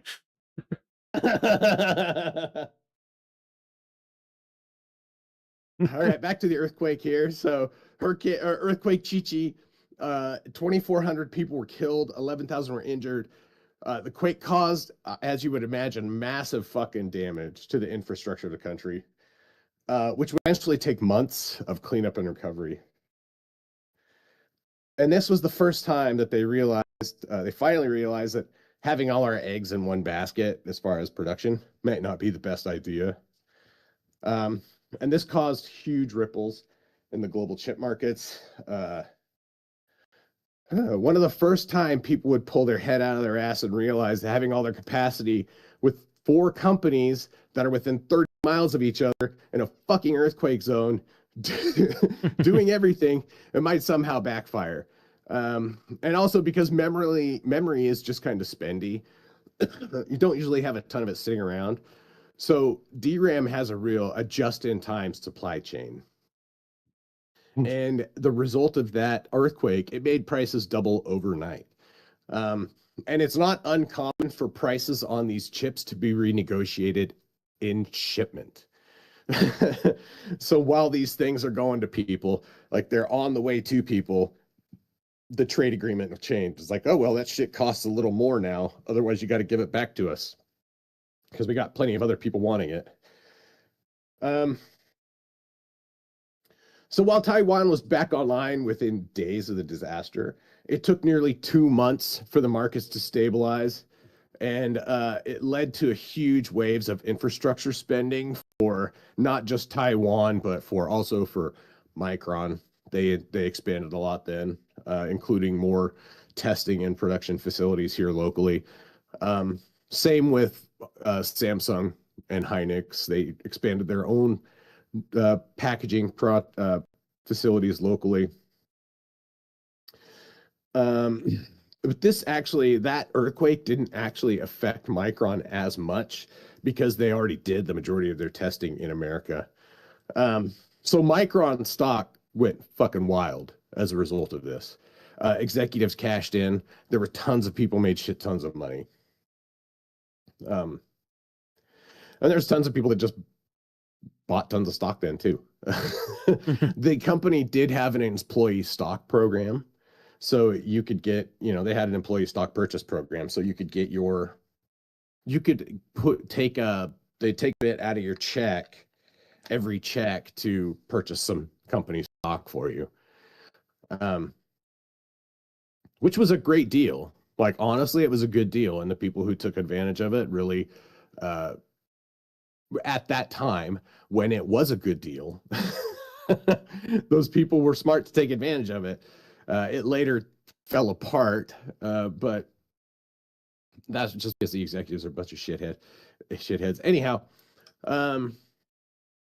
again, so on December 21st in 2000, fire broke out at one of Hynix's fabs in Icheon.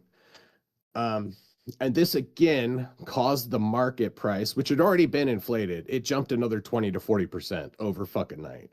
And Hynix lost hundreds of millions of dollars of equipment and even more in production.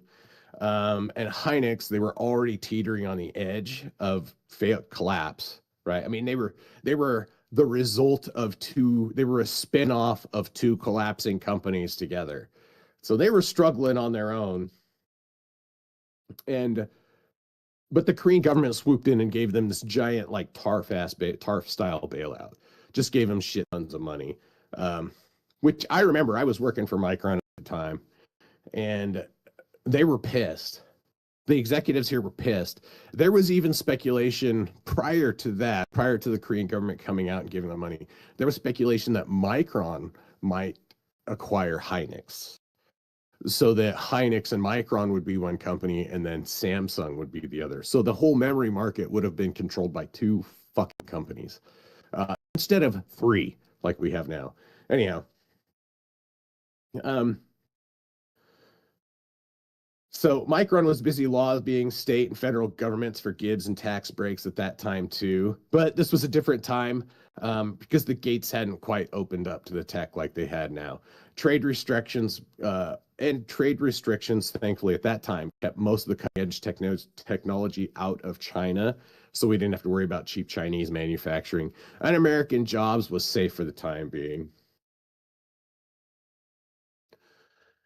So in the late 2000s, the U.S. economy was in shambles in the wake of the Bush admin and the fucking forever wars and the copious gibs to the arms industry and the energy industry and all the other bullshit. And also with trade restrictions on China loosening, the American execs saw the glory of cheap Chinese labor on the horizon. So they shed the majority of their manufacturing base and shipped it all over to fucking Singapore and China. And I remember being, of course, I lost my job in 2008. Micron did this giant layoff. I actually signed up for it, because if I signed up for it, I was going to be able to get, you know, a scholarship to go to school after that. But I actually got offered to transfer to another location. They wanted to keep me, but I don't like working for companies that lay people off like that. So I didn't want to work for them anymore. In 2008, I left there. And they shed, I think they laid like 10,000 people off here in the Valley. They laid a lot of people off here in Boise, and it fucking hurt the economy pretty significantly in 2008. So, but in the 2010s, shit would change again, right? Like stuff kind of leveled off.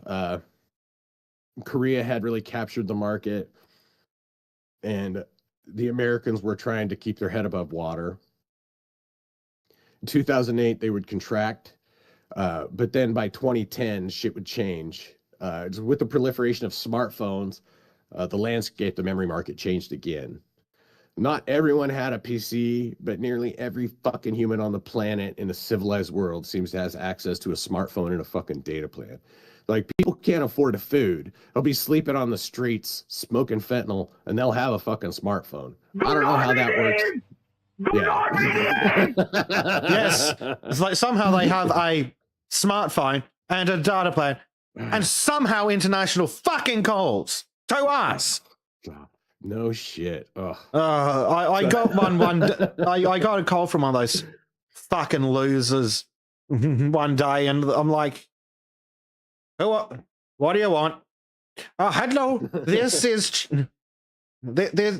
Ding Dong from Telstra talking about your internet. I don't have Telstra. Fuck off, you stupid Indian scammer. Click. We get those at my office. We're gonna go on a little aside here. We get those at my office, and we hand them off to my my team lead, because he does the I don't know how many of you are familiar with the Jerky Boys, but he does the Saul Rosenberg to him. He's like, hello, yes, hello. Oh, I'm sorry, I can't hear you. I'm sorry. Could you repeat that? Oh, yes, hello. Oh my goodness. Oh no. So he does that to the scammers. It's fucking glorious. So yeah. Anyhow, this demanded a new class of memory, and the Koreans took the lead in that. It was low power DDR, or low power RAM. Low power DRAM, LPDRAM is what it was called, because it required obviously lower power for mobile, while trying to maintain the same speeds. But prior to that, everybody was geared up to build DDR, for desktops and laptops and stuff. That's where the money was at. DDR for modules for servers, computers, laptops. That's what's the bread and butter of the market. But then all of a sudden the market changed. The demands changed very quickly, and it caused a bottleneck in the market that made the prices shoot through the fucking roof again. Let's see. Oh, and I've got my own one for 18 here. There we go. So the fucking memory. So this is the memory cycle. It's what it's referred to. Because this shit just keeps fucking happening over and over again. So there's another fucking fire. In 2013, Hynix has another fire. It fucks with the market again, makes everything fucking go crazy, and refocuses. So all of a sudden the cycle repeats, where they're like, oh shit, there's a new opening. Let's all start dumping money into that. And then it fucking, something blows up. Like, oh, we're doing okay. And then something fucking blows up, fucks up the supply for everything. It just fucking happens all the time. So that would end up, after that, eventually, Micron, the American manufacturer, like currently, they're mostly focusing on the non-consumer market. They partnered with Intel to do things like flash and solid state, and to do more flash memory for like solid state drives, stuff like that. But Micron is not as heavy into the consumer market anymore as they used to be. They've largely left that to Samsung and Hynix. So, and I guess as an example of that, so Crucial is Micron's memory division. Crucial was the guys. Hey, I recognize that brand. Yeah. That's Crucial is Micron's brand for memory modules and hard drives and stuff like that. Crucial does not buy exclusively Micron chips for their product. Ooh. You can get a Crucial memory module that has Samsung chips in it. You can get a Crucial memory module. Didn't used to be the case, but that's what it is now. Because as it turns out, Crucial is good enough as a business on its own without having to have all the other shit in there. So moving forward, so that's 2013 and around there. So now in 2020, all of a sudden, we've got fucking COVID.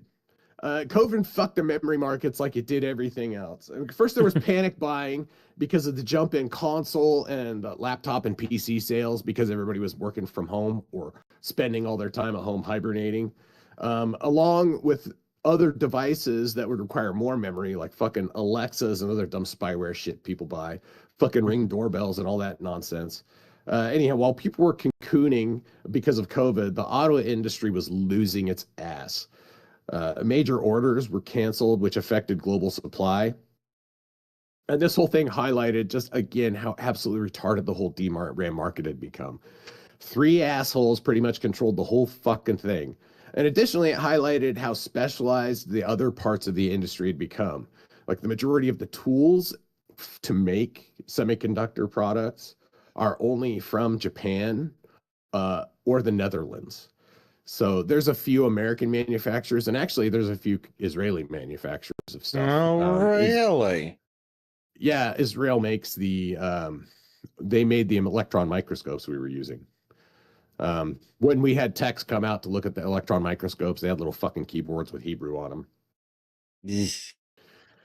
Yeah. So Japan's big companies, Tel and Screen, Tel, Tokyo Electronics, Screen, is Dai Nippon Screen. I actually had a certification from them for vendor training. I went and spent a week in Texas, one of their facilities, learning how to work on their equipment. The things I worked on, they called them, DUV, they were called tracks is what they were called.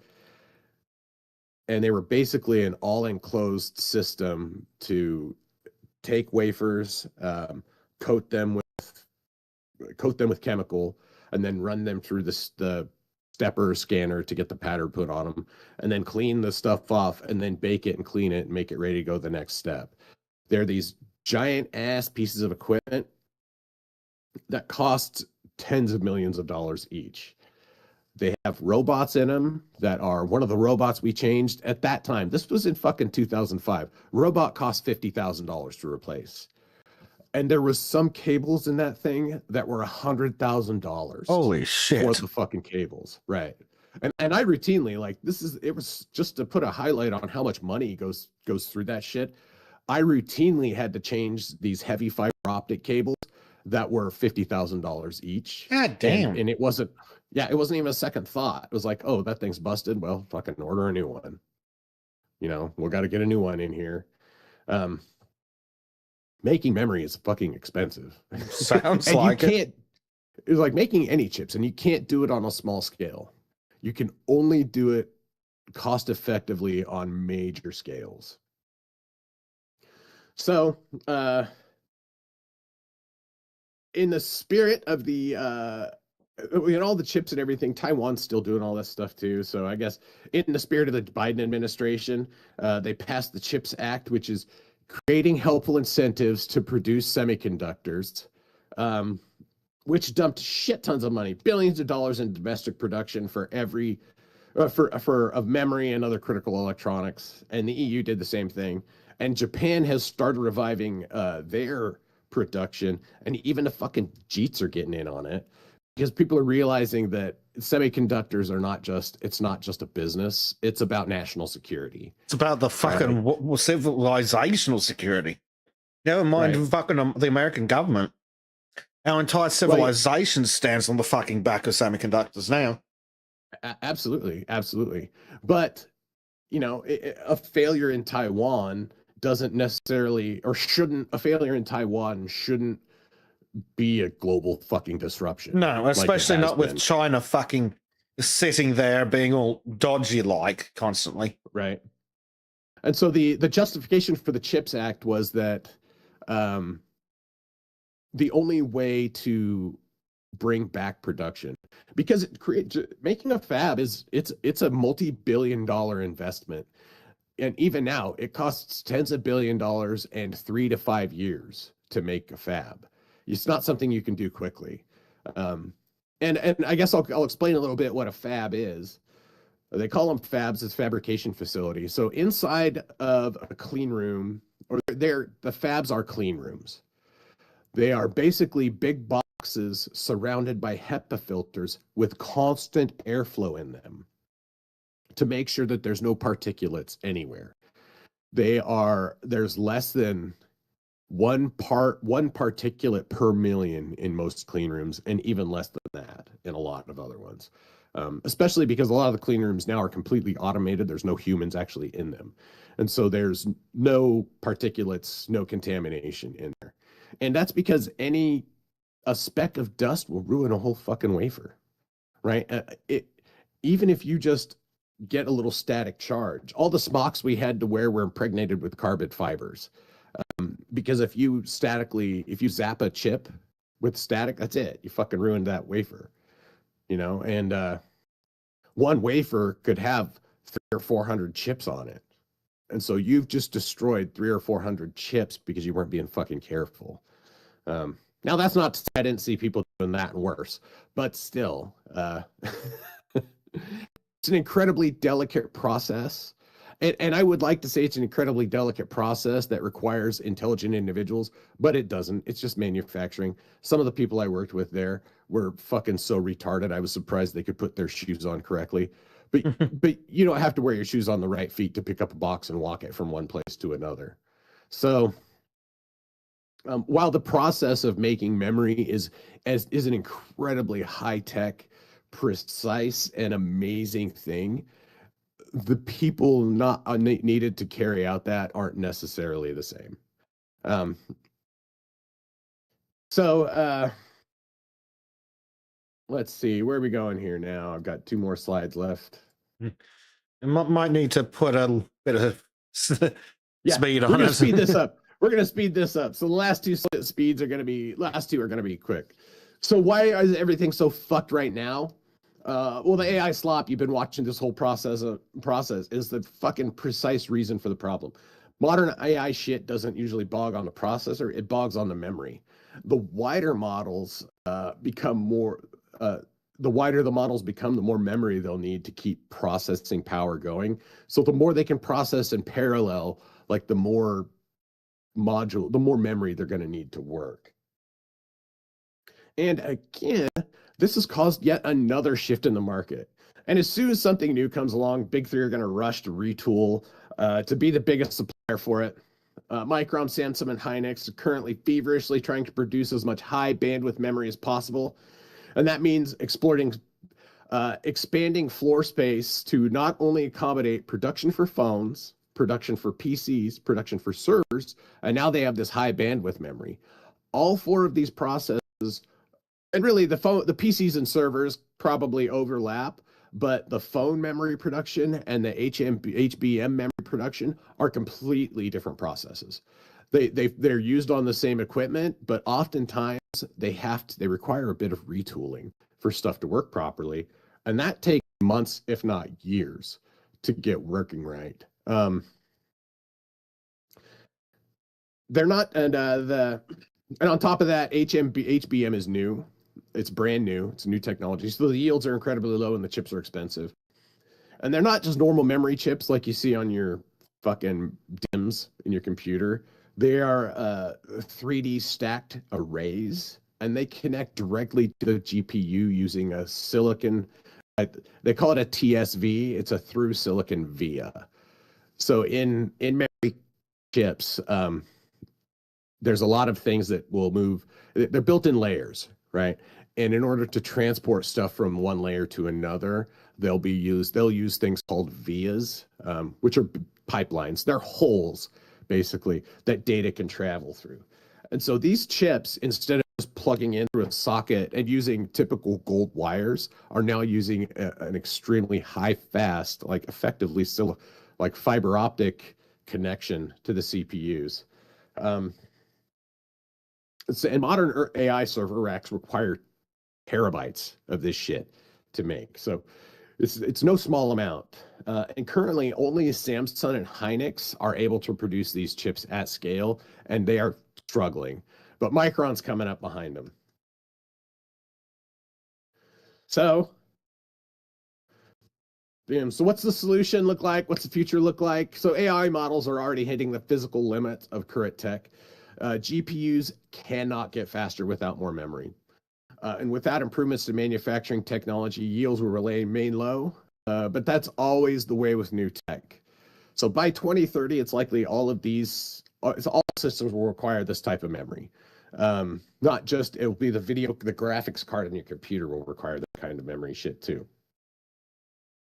But not like you're not going to have to be plugging these. You're probably not going to be soldering silicon chips to your motherboard, but they'll definitely be in your GPU.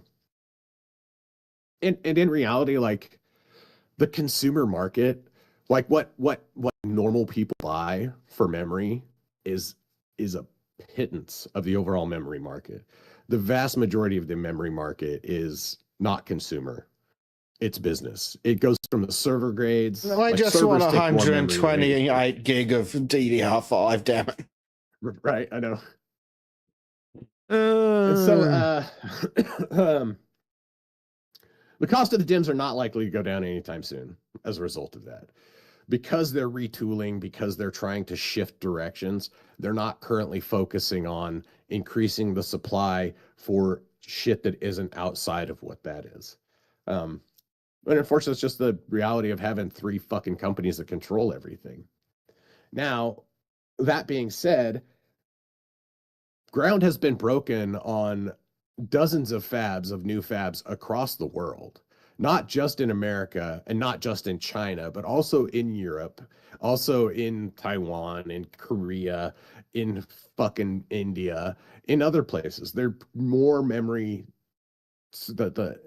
It's coming to a point where the countries are going to have to start producing the shit for themselves as a matter of national security, not just so Taiwan can hold everybody by the fucking balls. And the reality is we're at least a year away from seeing even the first chips fab being built. And after a year of it being built, it's going to be another year before we see any real production out of it. Lovely. Yeah, so in reality, we're not likely to see a reprieve in the memory market until 2028. Oh, fuck me. Well, it might take me that long to save up at this fucking rate. Right. And even then, like, we don't know how long it's going to stay reasonable because the whole fucking system is so unstable because of the fact that it's 3 fucking suppliers doing everything for everybody. We need to expand that market to create more robustness in it. And that's what they're on their way to do it now. So hopefully we see that in the future. And yeah, prices are going to keep sucking until then. Yay. And that's what I've got. That's the memory shortage. I hope you all are thoroughly bored by it. I personally, because I wasn't expecting to go back to before the fucking space race, but okay. Yeah. Yeah, it's and when I was working at Micron, I was talking to one of the lead engineers there. Because what we would have to do is you would certify on process, right? Like you had to go through certifications to learn things. And to learn a lot of the processes or to certify, you would get quizzed by the lead engineer of the area. And they would ask you, like, what do you do with this? What's this do? What's this? And while I was going through one of my certifications, he said, what we're doing here in making these is every bit as high tech and cutting edge as this space shuttle. and sometimes even more so. Again, it really put a fine point on to me that like cutting edge technology and all that shit is done at a small level. You know, it's not separate from you, but then also it's not always glamorous. You know, sometimes it's fucking wearing a smock in a clean room for 12 hours a day for 10 years. In the middle of the night, you know, missing Christmas and fucking shit like that. So anyhow, that's what I got for the global memory market. Cool. So, I have prepared a thing we were told doesn't exist and never happens. I have a literal satanic pedophile ring. Fuck. All right. Let's fucking go. So, police have charged 4 scum-sucking chipper... Hold on. Get in the chipper, bitch. So police have charged 4 of those after uncovering an alleged Sydney-based pedophile network linked to the international distribution of ritualistic and satanic-themed child abuse material. This is real, by the way. This is the Daily Telegraph. This isn't the fucking Notice and News Network or something. This is the fucking Daily Telegraph. I only got one thing to say about that. This makes me want to yell, God damn it. Oh, God damn it. Yeah, so... Yes. Don't have too much time, but yeah, police have charged 4 men after detectives uncovered an alleged Sydney-based pedophile network connected to an international ring distributing, again, ritualistic and satanic-themed child abuse material. They literally found satanic pedos. Jesus Christ.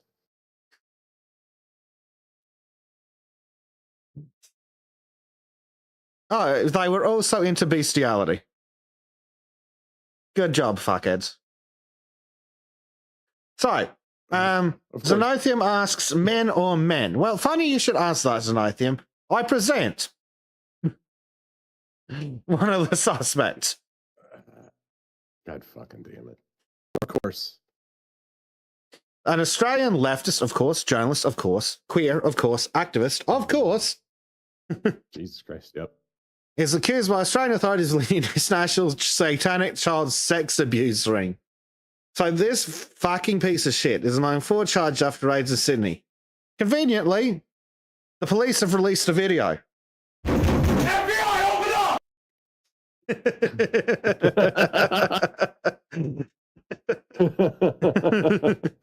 So,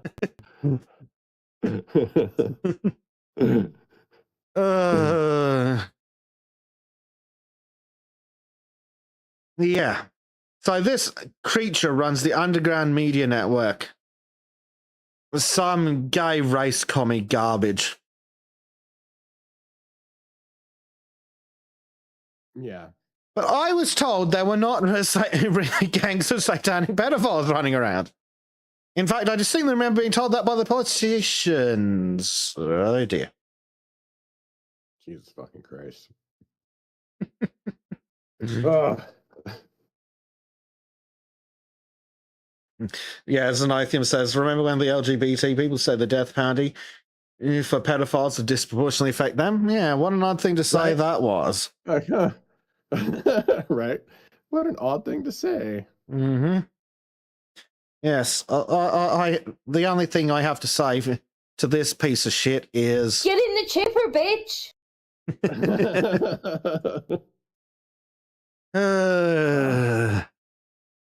Yeah, I was specifically told this wasn't happening and Alex Jones was a liar. Yeah, right. No. The thing that never happens just happened again. Funnily enough, all the things that never happen seem to be happening all the time. And yet somehow, all the fucking anti-Semitic attacks, every time they catch someone, it's a fucking false flag. Yeah, no shit. Or it's gang shit.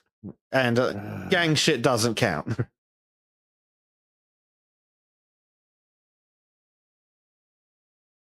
God damn. Just,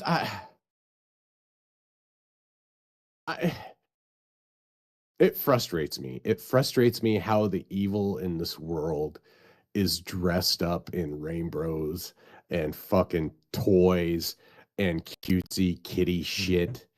That like the most evil people in our world Look, are not the ones that are fucking as far kidnapping as the and torturing. rainbows are concerned, I think God needs to break a promise.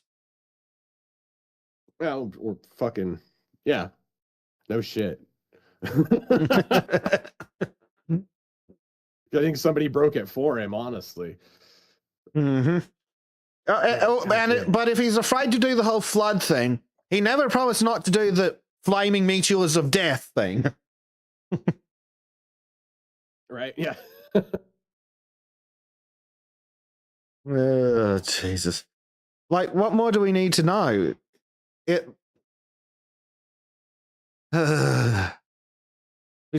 There we go. There's the hair color. We don't need to look at the creature. Right. Oh, Jesus Christ. It was like, well, he tried with monkeypox. Not good enough. Oh, God. I'm not sure what else to say about that.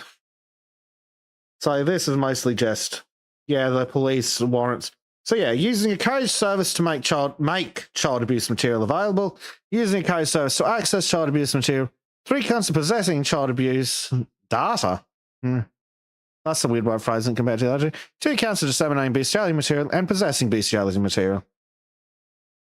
What? There should be a chipper right here. Arrested a bunch more pedophiles. And all 3 were refused bail. Cool. Good.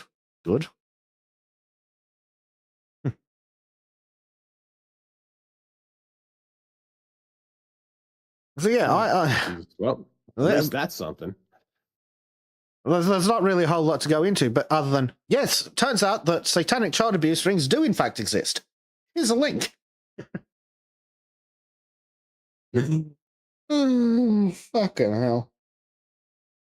So yes, if anyone says that there's no such thing as a satanic child sex abuse ring, here's your source. I'll just post that quickly in Nonce Watch.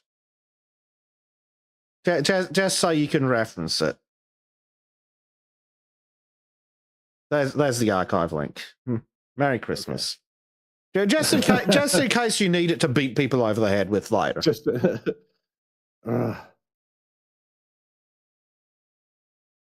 But yes, funny how it's them every time. no shit.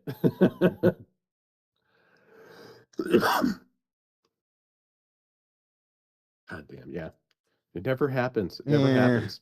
Yeah, someone did say, but we specifically have rules against that in the Church of Satan. Yes, that assumes that A, they're members of the Church of Satan, B, they're not filthy fucking hypocrites like most religious people, and C, that they're not just some other kind of Satanist. You don't have to be a member of the Church of Satan to be a Satanist. You could, for example, be Muslim. Just for Bleach, since he's not here. Desert religion. Yeah. So, yeah, I mean, fuck, I don't really have anything else on that, so we'll move on to what's been happening to men this week. Fucking New York Post. Can you please just not be a piece of shit for 5 fucking minutes? There we go. New Jersey cop, some dumb whore, fired from law enforcement for attacking ex-boyfriend and his new girlfriend in home invasion. Oh, yeah. This is fucking crazy. A New Jersey cop who went on a destructive rampage at her ex-boyfriend's home and attacked him and his new girlfriend is barred for life from ever working in law enforcement in the Garden State. So this dumb hoe pled guilty to burglary, criminal mischief, and simple assault after breaking into her ex's Berkeley. Is that the Berkeley I'm thinking of? Anyway, I don't like places called Berkeley. I blame the university. Ocean County Prosecutor's Office announced, as part of the guilty plea, this dumb hoe has also formally forfeited her gig with the Toms River Township Police Department and all future public employment in the state of New Jersey. Good start. How long is the sentence? Oh, wow. 180 days. Let's see if they stick to it. Yeah. Of course, New Jersey doesn't mean she can't just go the fucking next state over. No. That's what most dodgy cops seem to do. Yeah. So prosecutors are seeking that this bitch serve 180 days in jail. 180 days for burglary and assault. And as part of the probation, that she have no contact with the victims, that she pay restitution. That's next to nothing. So this bitch's guilty plea stands for the violent rampage in which she used her baton to smash through the front door of her ex-boyfriend's home. Reminder to not have glass fucking doors, people. Jesus Christ. Infecting him and his new girlfriend, who was also at the home. The off-duty cop had once shared the home with a boyfriend or ex-boyfriend 5 years ago, and uniting with the pair before showing pushing both of them. Blah, blah, blah, blah, blah. Did crazy shit. Attempted to fight with responding officers and resist arrest. Yeah, like, how can you not tell? That's just crazy bitch eyes. Yeah.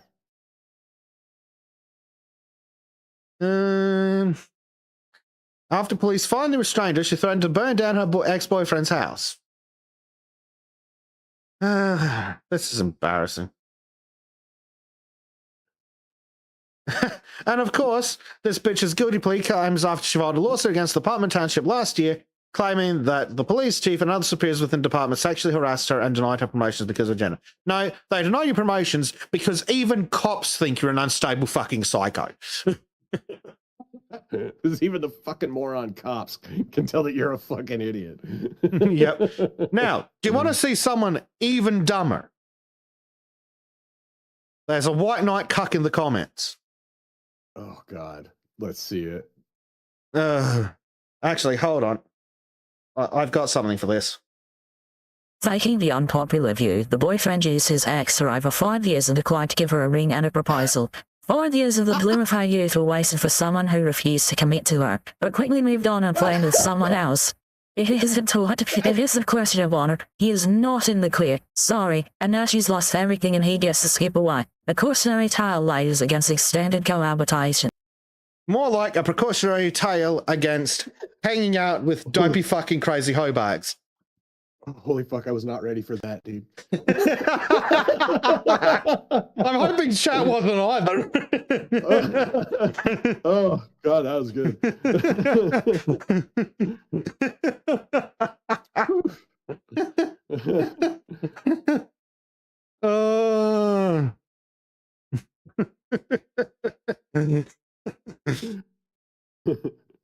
But just as a thought, maybe the reason he can refuse to commit is because she was an unstable, domestically abusive, batshit crazy hoe bag. Jesus, no shit. Like, go figure, dude. Crazy bitches be crazy bitches, and people are trying to fucking, like, boy, I wonder why. It's because she's a crazy bitch, dude. Like, there's a reason why women's fucking behaviors were restricted by society throughout all of modern history until now. Or throughout all of human history until now. It's because they just do stupid shit sometimes. And, like, you can't fucking trust them. Not with positions of authority like this, no. It's like, sorry. Yeah, this... Yeah. Well, why didn't he ask her to marry him? I present Exhibit A. I also present Exhibit being this whole fucking article. Right? It's like, yeah, you think that he didn't see the signs of this shit coming? I think he did. Yeah. I can't imagine why he left her. Oh, gee, not a very good imagination you've got there. Yeah, this is a good point. They're lucky she didn't blow both of them away. Well, broken heart. Right. Now, how about crazy bitch? Yeah. But yeah, I mean... Yeah, for real. Honestly, I'm surprised this doesn't have a why do they all have crazy eyes? ending. Right? Reminds me of a story here in Australia where a gay cop stole his issued firearm and then murdered his ex and the ex's new partner. Oh, Jesus, yeah. Good thing we've got laws against that kind of thing. Good thing we have gun laws and only cops are allowed to have guns. Yep. Little asterisks there of, you can have a gun through extremely tedious and annoying bullshit. But yeah, you can't carry them in public. So the other thing I wanted to look at as part of this is this one. Give men antidepressants to reduce domestic violence to some dumb fucking collection of academics. Jesus Christ. Says some collection of arguments against the 19th Amendment. A collection of arguments against, well, basically a collection of arguments against arguing against Islam. So, yeah. But, oh God, what is this nonsense? Like, they've just copied the article. Okay, thanks very much, Notice and News. Yeah, a bunch of dumbass academics are like, men are evil, give them all antidepressants.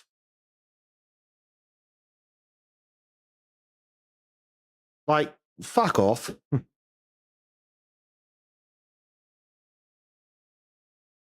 Just that's a nonsense. It's just man blaming shit. Also, can we talk about the rate of domestic violence in lesbian relationships, please? Actually, yes. Let's talk about the per capita rate of domestic violence in lesbian relationships. There you go, Znothium. Jesus, yeah. The 40%ers. There. I think it's like 60%, isn't it? Almost as much as cops. Oh, yeah. Yeah, I think you're right. I think it's like 40. I think it's like 40. It's I can't remember the exact statistics, but I'm pretty sure it comes from not the NHS, CDC. That's the one. Where in the vast majority of cases, the domestic violence is reciprocal, and where in cases where it's not reciprocal, it is ever so slightly the women doing it more than the men. But then when you look at lesbian on lesbian, so the lowest rates of domestic violence amongst gay guys, middling rates, straight people, highest rate, lesbians, which tells you my women, my problems.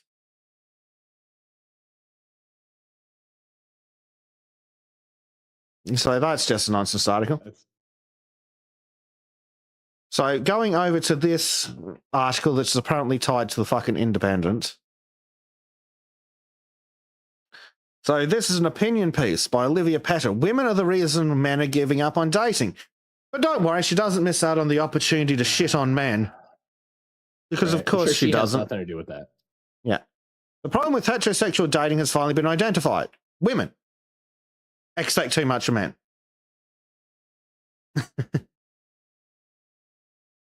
My reading of a new survey of 2,000 British men and women between the ages of 18 and 45, produced by I Don't Care, is that men have simply had enough of us. I mean, we did tell you. Some 62% of men believe that women have too many expectations of how men should be in relationships these days. Meanwhile, 44% remain resistant to change, agreeing that they would have to change too much about themselves in order to make a serious relationship work long term. Another 41% believe that having a relationship was too big a financial commitment. Well, yeah, when the bitch can just leave and take off his shit. Right. Or when, she's got an unfair leg up in every fucking aspect of the economy to help make sure that she makes more money than you do. Yep. You evil fucking white man. But she's not going to date you unless you make more than her. Yeah, exactly. So we can just stop the article here. We need more than this. Right.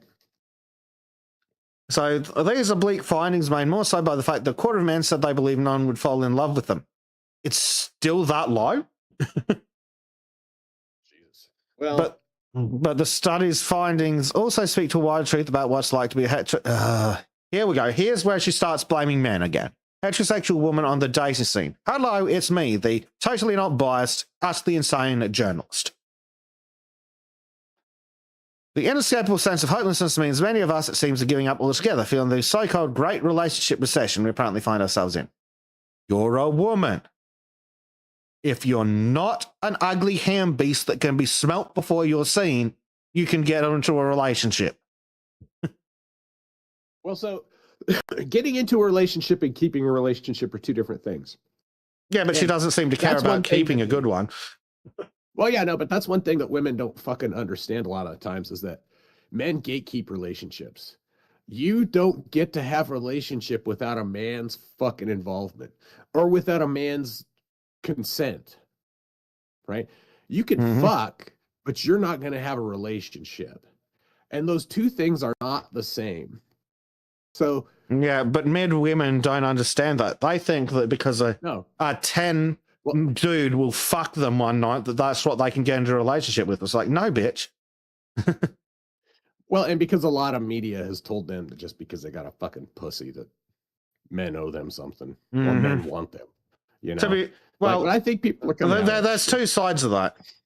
That men owe them something? Yeah, that's a lot of bullshit. That the men want them just because they got a pussy? I mean, I've met a lot of men. Yeah, that's true. I've met some real fucking That's losers. true. So it really is that bad. I know this firsthand because I'm the insufferable cunt that men want nothing to do with. I mean, because my friends and I have all dated men who've reflected these views back at us. There was the guy who, after 3 months, explained he wasn't ready for a relationship. Was he not ready for a relationship, or was he not ready for a relationship with you? A week after trying to Right. book a Christmas holiday together. Or maybe the activity of trying to book a Christmas holiday told him that he wanted nothing to fucking do with you. There was another one who 4 months in told me I was too demanding of him, an accusation spurred on by my attempt at booking a restaurant for us after his work drinks. Have you considered that you're an insufferable cunt who doesn't respect men's time? Just as a fucking thought. Maybe he didn't want to put up. There we go. There's the ding. Danny Delete Zero donated $10. Any port in a storm does not mean you want to stay in that port after the storm. I mean, it is my regret to inform you that, women. Thank you, Dan. $10. Any point in a storm does not mean you want to stay in that port after the storm. I mean, it is my regret to inform you that women. Yeah. Yeah. And down in the comments, holy shit. Well, I'd have to spend a long time trying to figure out the syllables there, but our honest new friend says those beasts don't make good relationship material. Yep. So yeah, what was the other one? So basically, yeah, she's blaming the men. Well, it's the men's fault. Have you considered that maybe you should be trying to make plans for them after work drinks? So he's got to go to work, then he has work drinks, and then you want to put pressure on his time. Right. Maybe after 12 fucking hours of socializing with the fuckwits he works with, he doesn't want to have to deal with your shit. Right.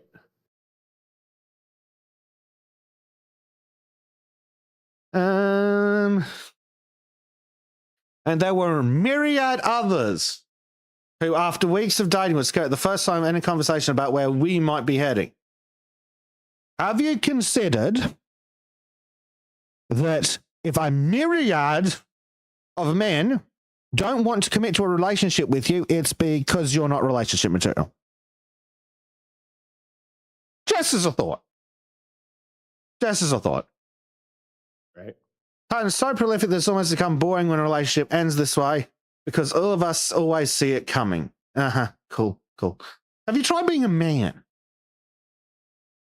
But also, again, a myriad others. Cool. How many dates do you think the average dude gets? And I mean the average dude.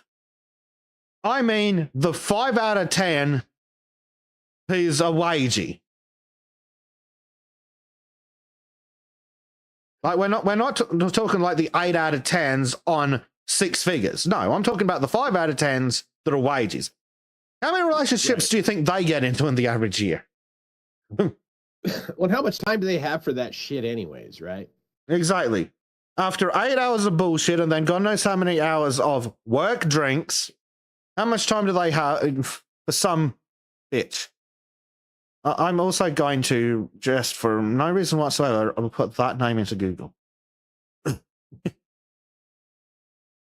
So it would be easy to write this off as an epidemic of commitment phobia and avoiding attachment styles. Well, it sounds like you've done a good fucking job of trying to do that.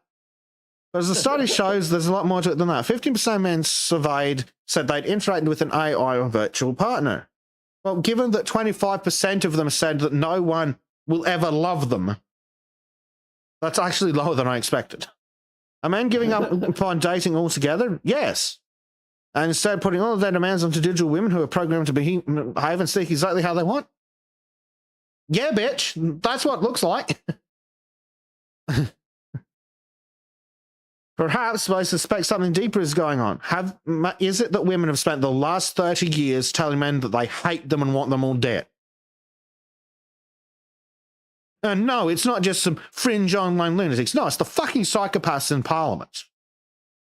In the fucking heads of departments. The fucking Minister for Women. And don't forget the Minister for Men's Behavioural Change.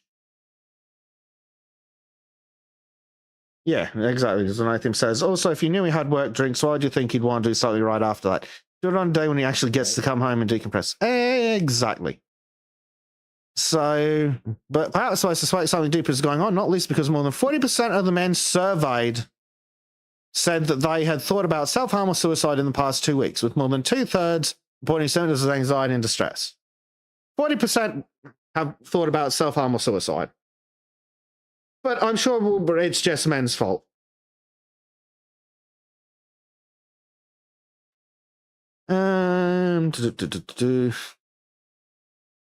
Yes, dating men can feel difficult. Yeah, but have you tried dating a woman? They're fucking nuts. Trust me, I know. No, I don't think I will try.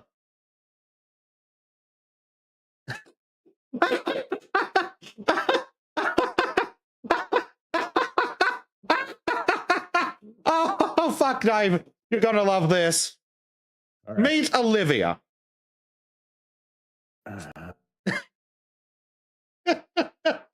Yeah, I bet she does know why so many young people are getting STIs. I bet you do know, bitch. Some 30-year-old millennial hoe. What's that, bitch? You can see the wall and it's looming. Oh.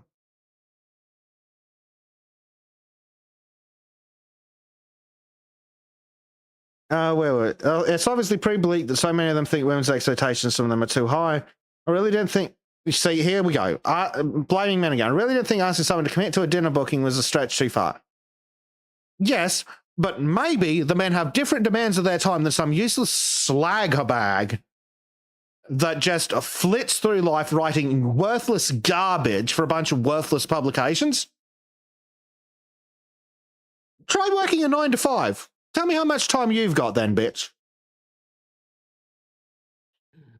Oh my God, dude. These fucking spoiled bitch writers. Millennial women were a mistake. But instead of looking at stats like this and weaponize them or use them as an excuse to shout men are trash, I'm sorry, what the fuck have you done all this article, you naive, egotistical, short-sighted idiot?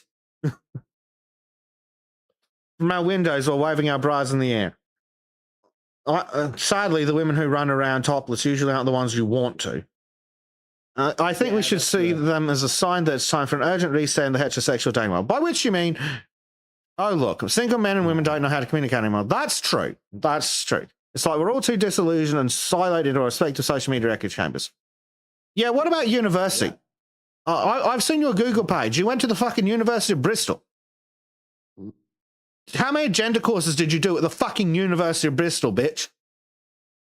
On one side, there means that men love bombing you the day before they ghost you, which sounds like nonsense. On the other, there are fucking Andrew Tate, the fucking potato-headed retard that feminists fucking love because Andrew Tate is the ideal man for a feminist.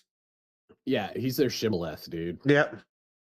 He's their golem. He's what they use to fucking point at. Yeah, he's just a club they use to beat people with. Yeah. It's ridiculous. And again, kind of tying back into what we were talking about with the jumping onto nonsense stuff. All these right-wing personalities that have done anything with Andrew Tate other than go, oh, he's a fucking loser. Yeah, good fucking job. Now all these fucking losers need to do is go, hey, look, here's the picture of, I don't know, Ben fucking Shapiro with Andrew Tate. It's like, cool. Well done, Ben. Now you're irrelevant to all women. Because Andrew Tate is, in fact, a useless piece of shit loser. Yeah, for real, dude. He's such a fucking clown. I don't know anybody that really pays him a whole lot of real attention. But he only is popular because he's something they can use to complain about. Yeah, basically, he's everything. Andrew Tate is what they think all men are. Yeah. So of course they wave him from the fucking rooftops. Right. Wave him like a fucking fly. It sounds extreme because his dating app algorithms are pushing us further apart. Yeah, that's fucking true. Ideologically and sexually, yep.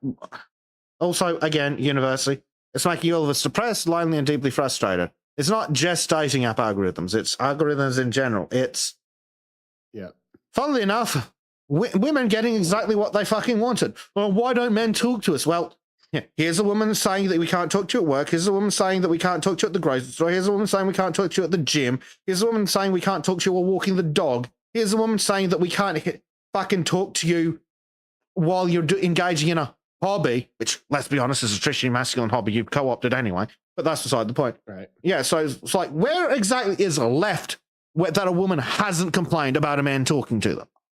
Not fucking dating apps either, because there's an infinite number of women complaining that too many fucking ugly guys are fucking messaging them on the dating apps.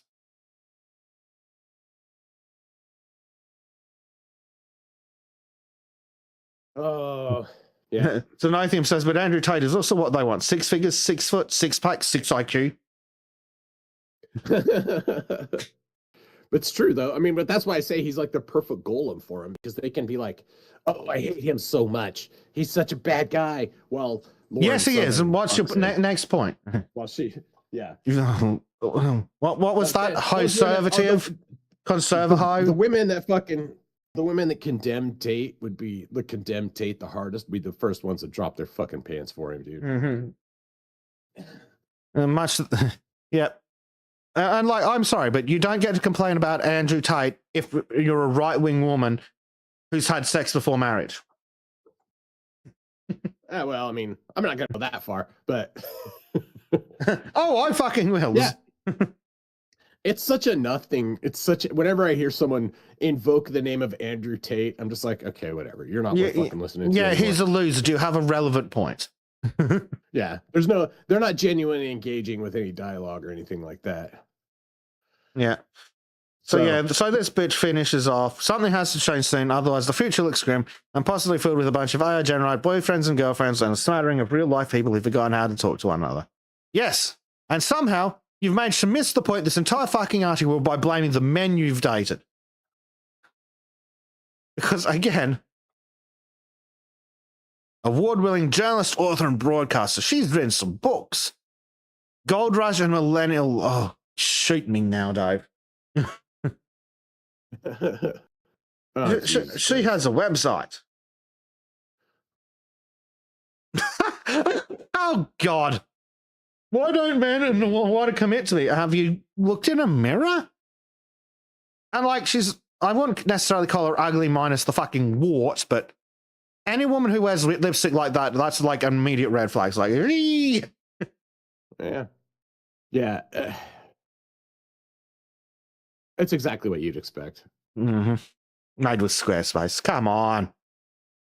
Yeah, of course. But exactly what you'd expect. Oh my God. Consent and celebrity culture. She's written a fucking novel about a fucking bitch that's hit the wall and now she regrets being a whore. And millennial love. Yeah, righto. Good job. Sounds a lot like she was advertising a book. But also, if this is 2021 Book of the Year, why's she only realizing this is the problem now? Right. Anyway, well, let's crank out some memes. We got 5 minutes left. Let's do some memes. We've got 5 minutes for memes. Because somebody had to give a 2-hour lecture on the history of the fucking silicon wafer. I've told Trim he only needs to do 20 minutes, Eggman's. I start going. Like my problem is getting. I want to tell the whole story, right? Yeah. And so I just get going, and then Do we I need actually to cut say- out a lot of shit. So I'm trying to do something interesting, but I get carried away. So anyhow, let's go on with the memes. Yeah, let's have some memes. Good morning again. We just did that yesterday. Fucking ridiculous. I know. Fucking outrageous. Unacceptable. Yeah, no internet. Try. Throw your phone away. Find a spot in nature. Enjoy. Maybe not in the middle of a fucking irrigation canal, though. Speaking of AI slop, are those both palm trees and rice fields? Yeah, get out into the paddies, bitch.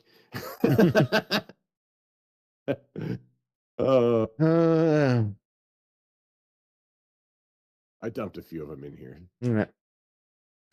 Some solid advice. Keep your man's bowls empty so he won't bounce on you and try to go skewer elsewhere. Tristan says, no place before marriage stopped being a plausible stead with the average age of first marriage rates of 30.7 with a significant percentage never getting married. Yeah, it's almost as if those are linked. It's almost as if that they're both linked and it's working out exactly as the corporate elites want us. Yes, women, work for half of what a man would have earned doing the same job 60 years ago.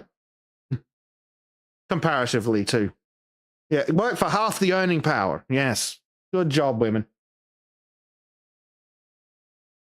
Skip the videos. Mum's homeschooling, teach math. Dad's homeschooling. That's right. Teach those kids a formation. If I remember seeing that photo before, I'm pretty sure that's legitimately at a school, though. I think it is. Yeah, I think it is. But that's awesome, though.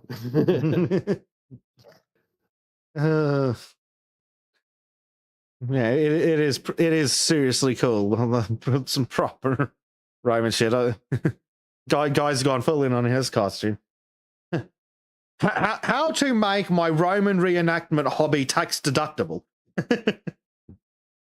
Based. Snoopy item of the day. Snoopy puffer coat and knitted mug from Coles. They blew Snoopy's shit smooth off.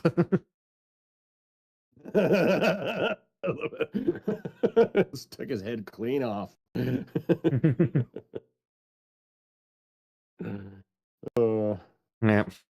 In 1823, Samuel Gibbs-Me-Dat-Jackson invented the invention. Before that, there were no inventions.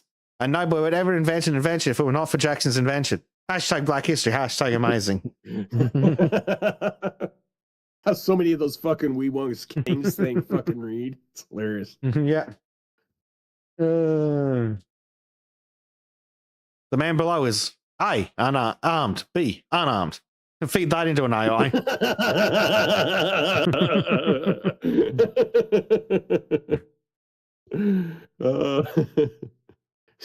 Schrodinger's robber.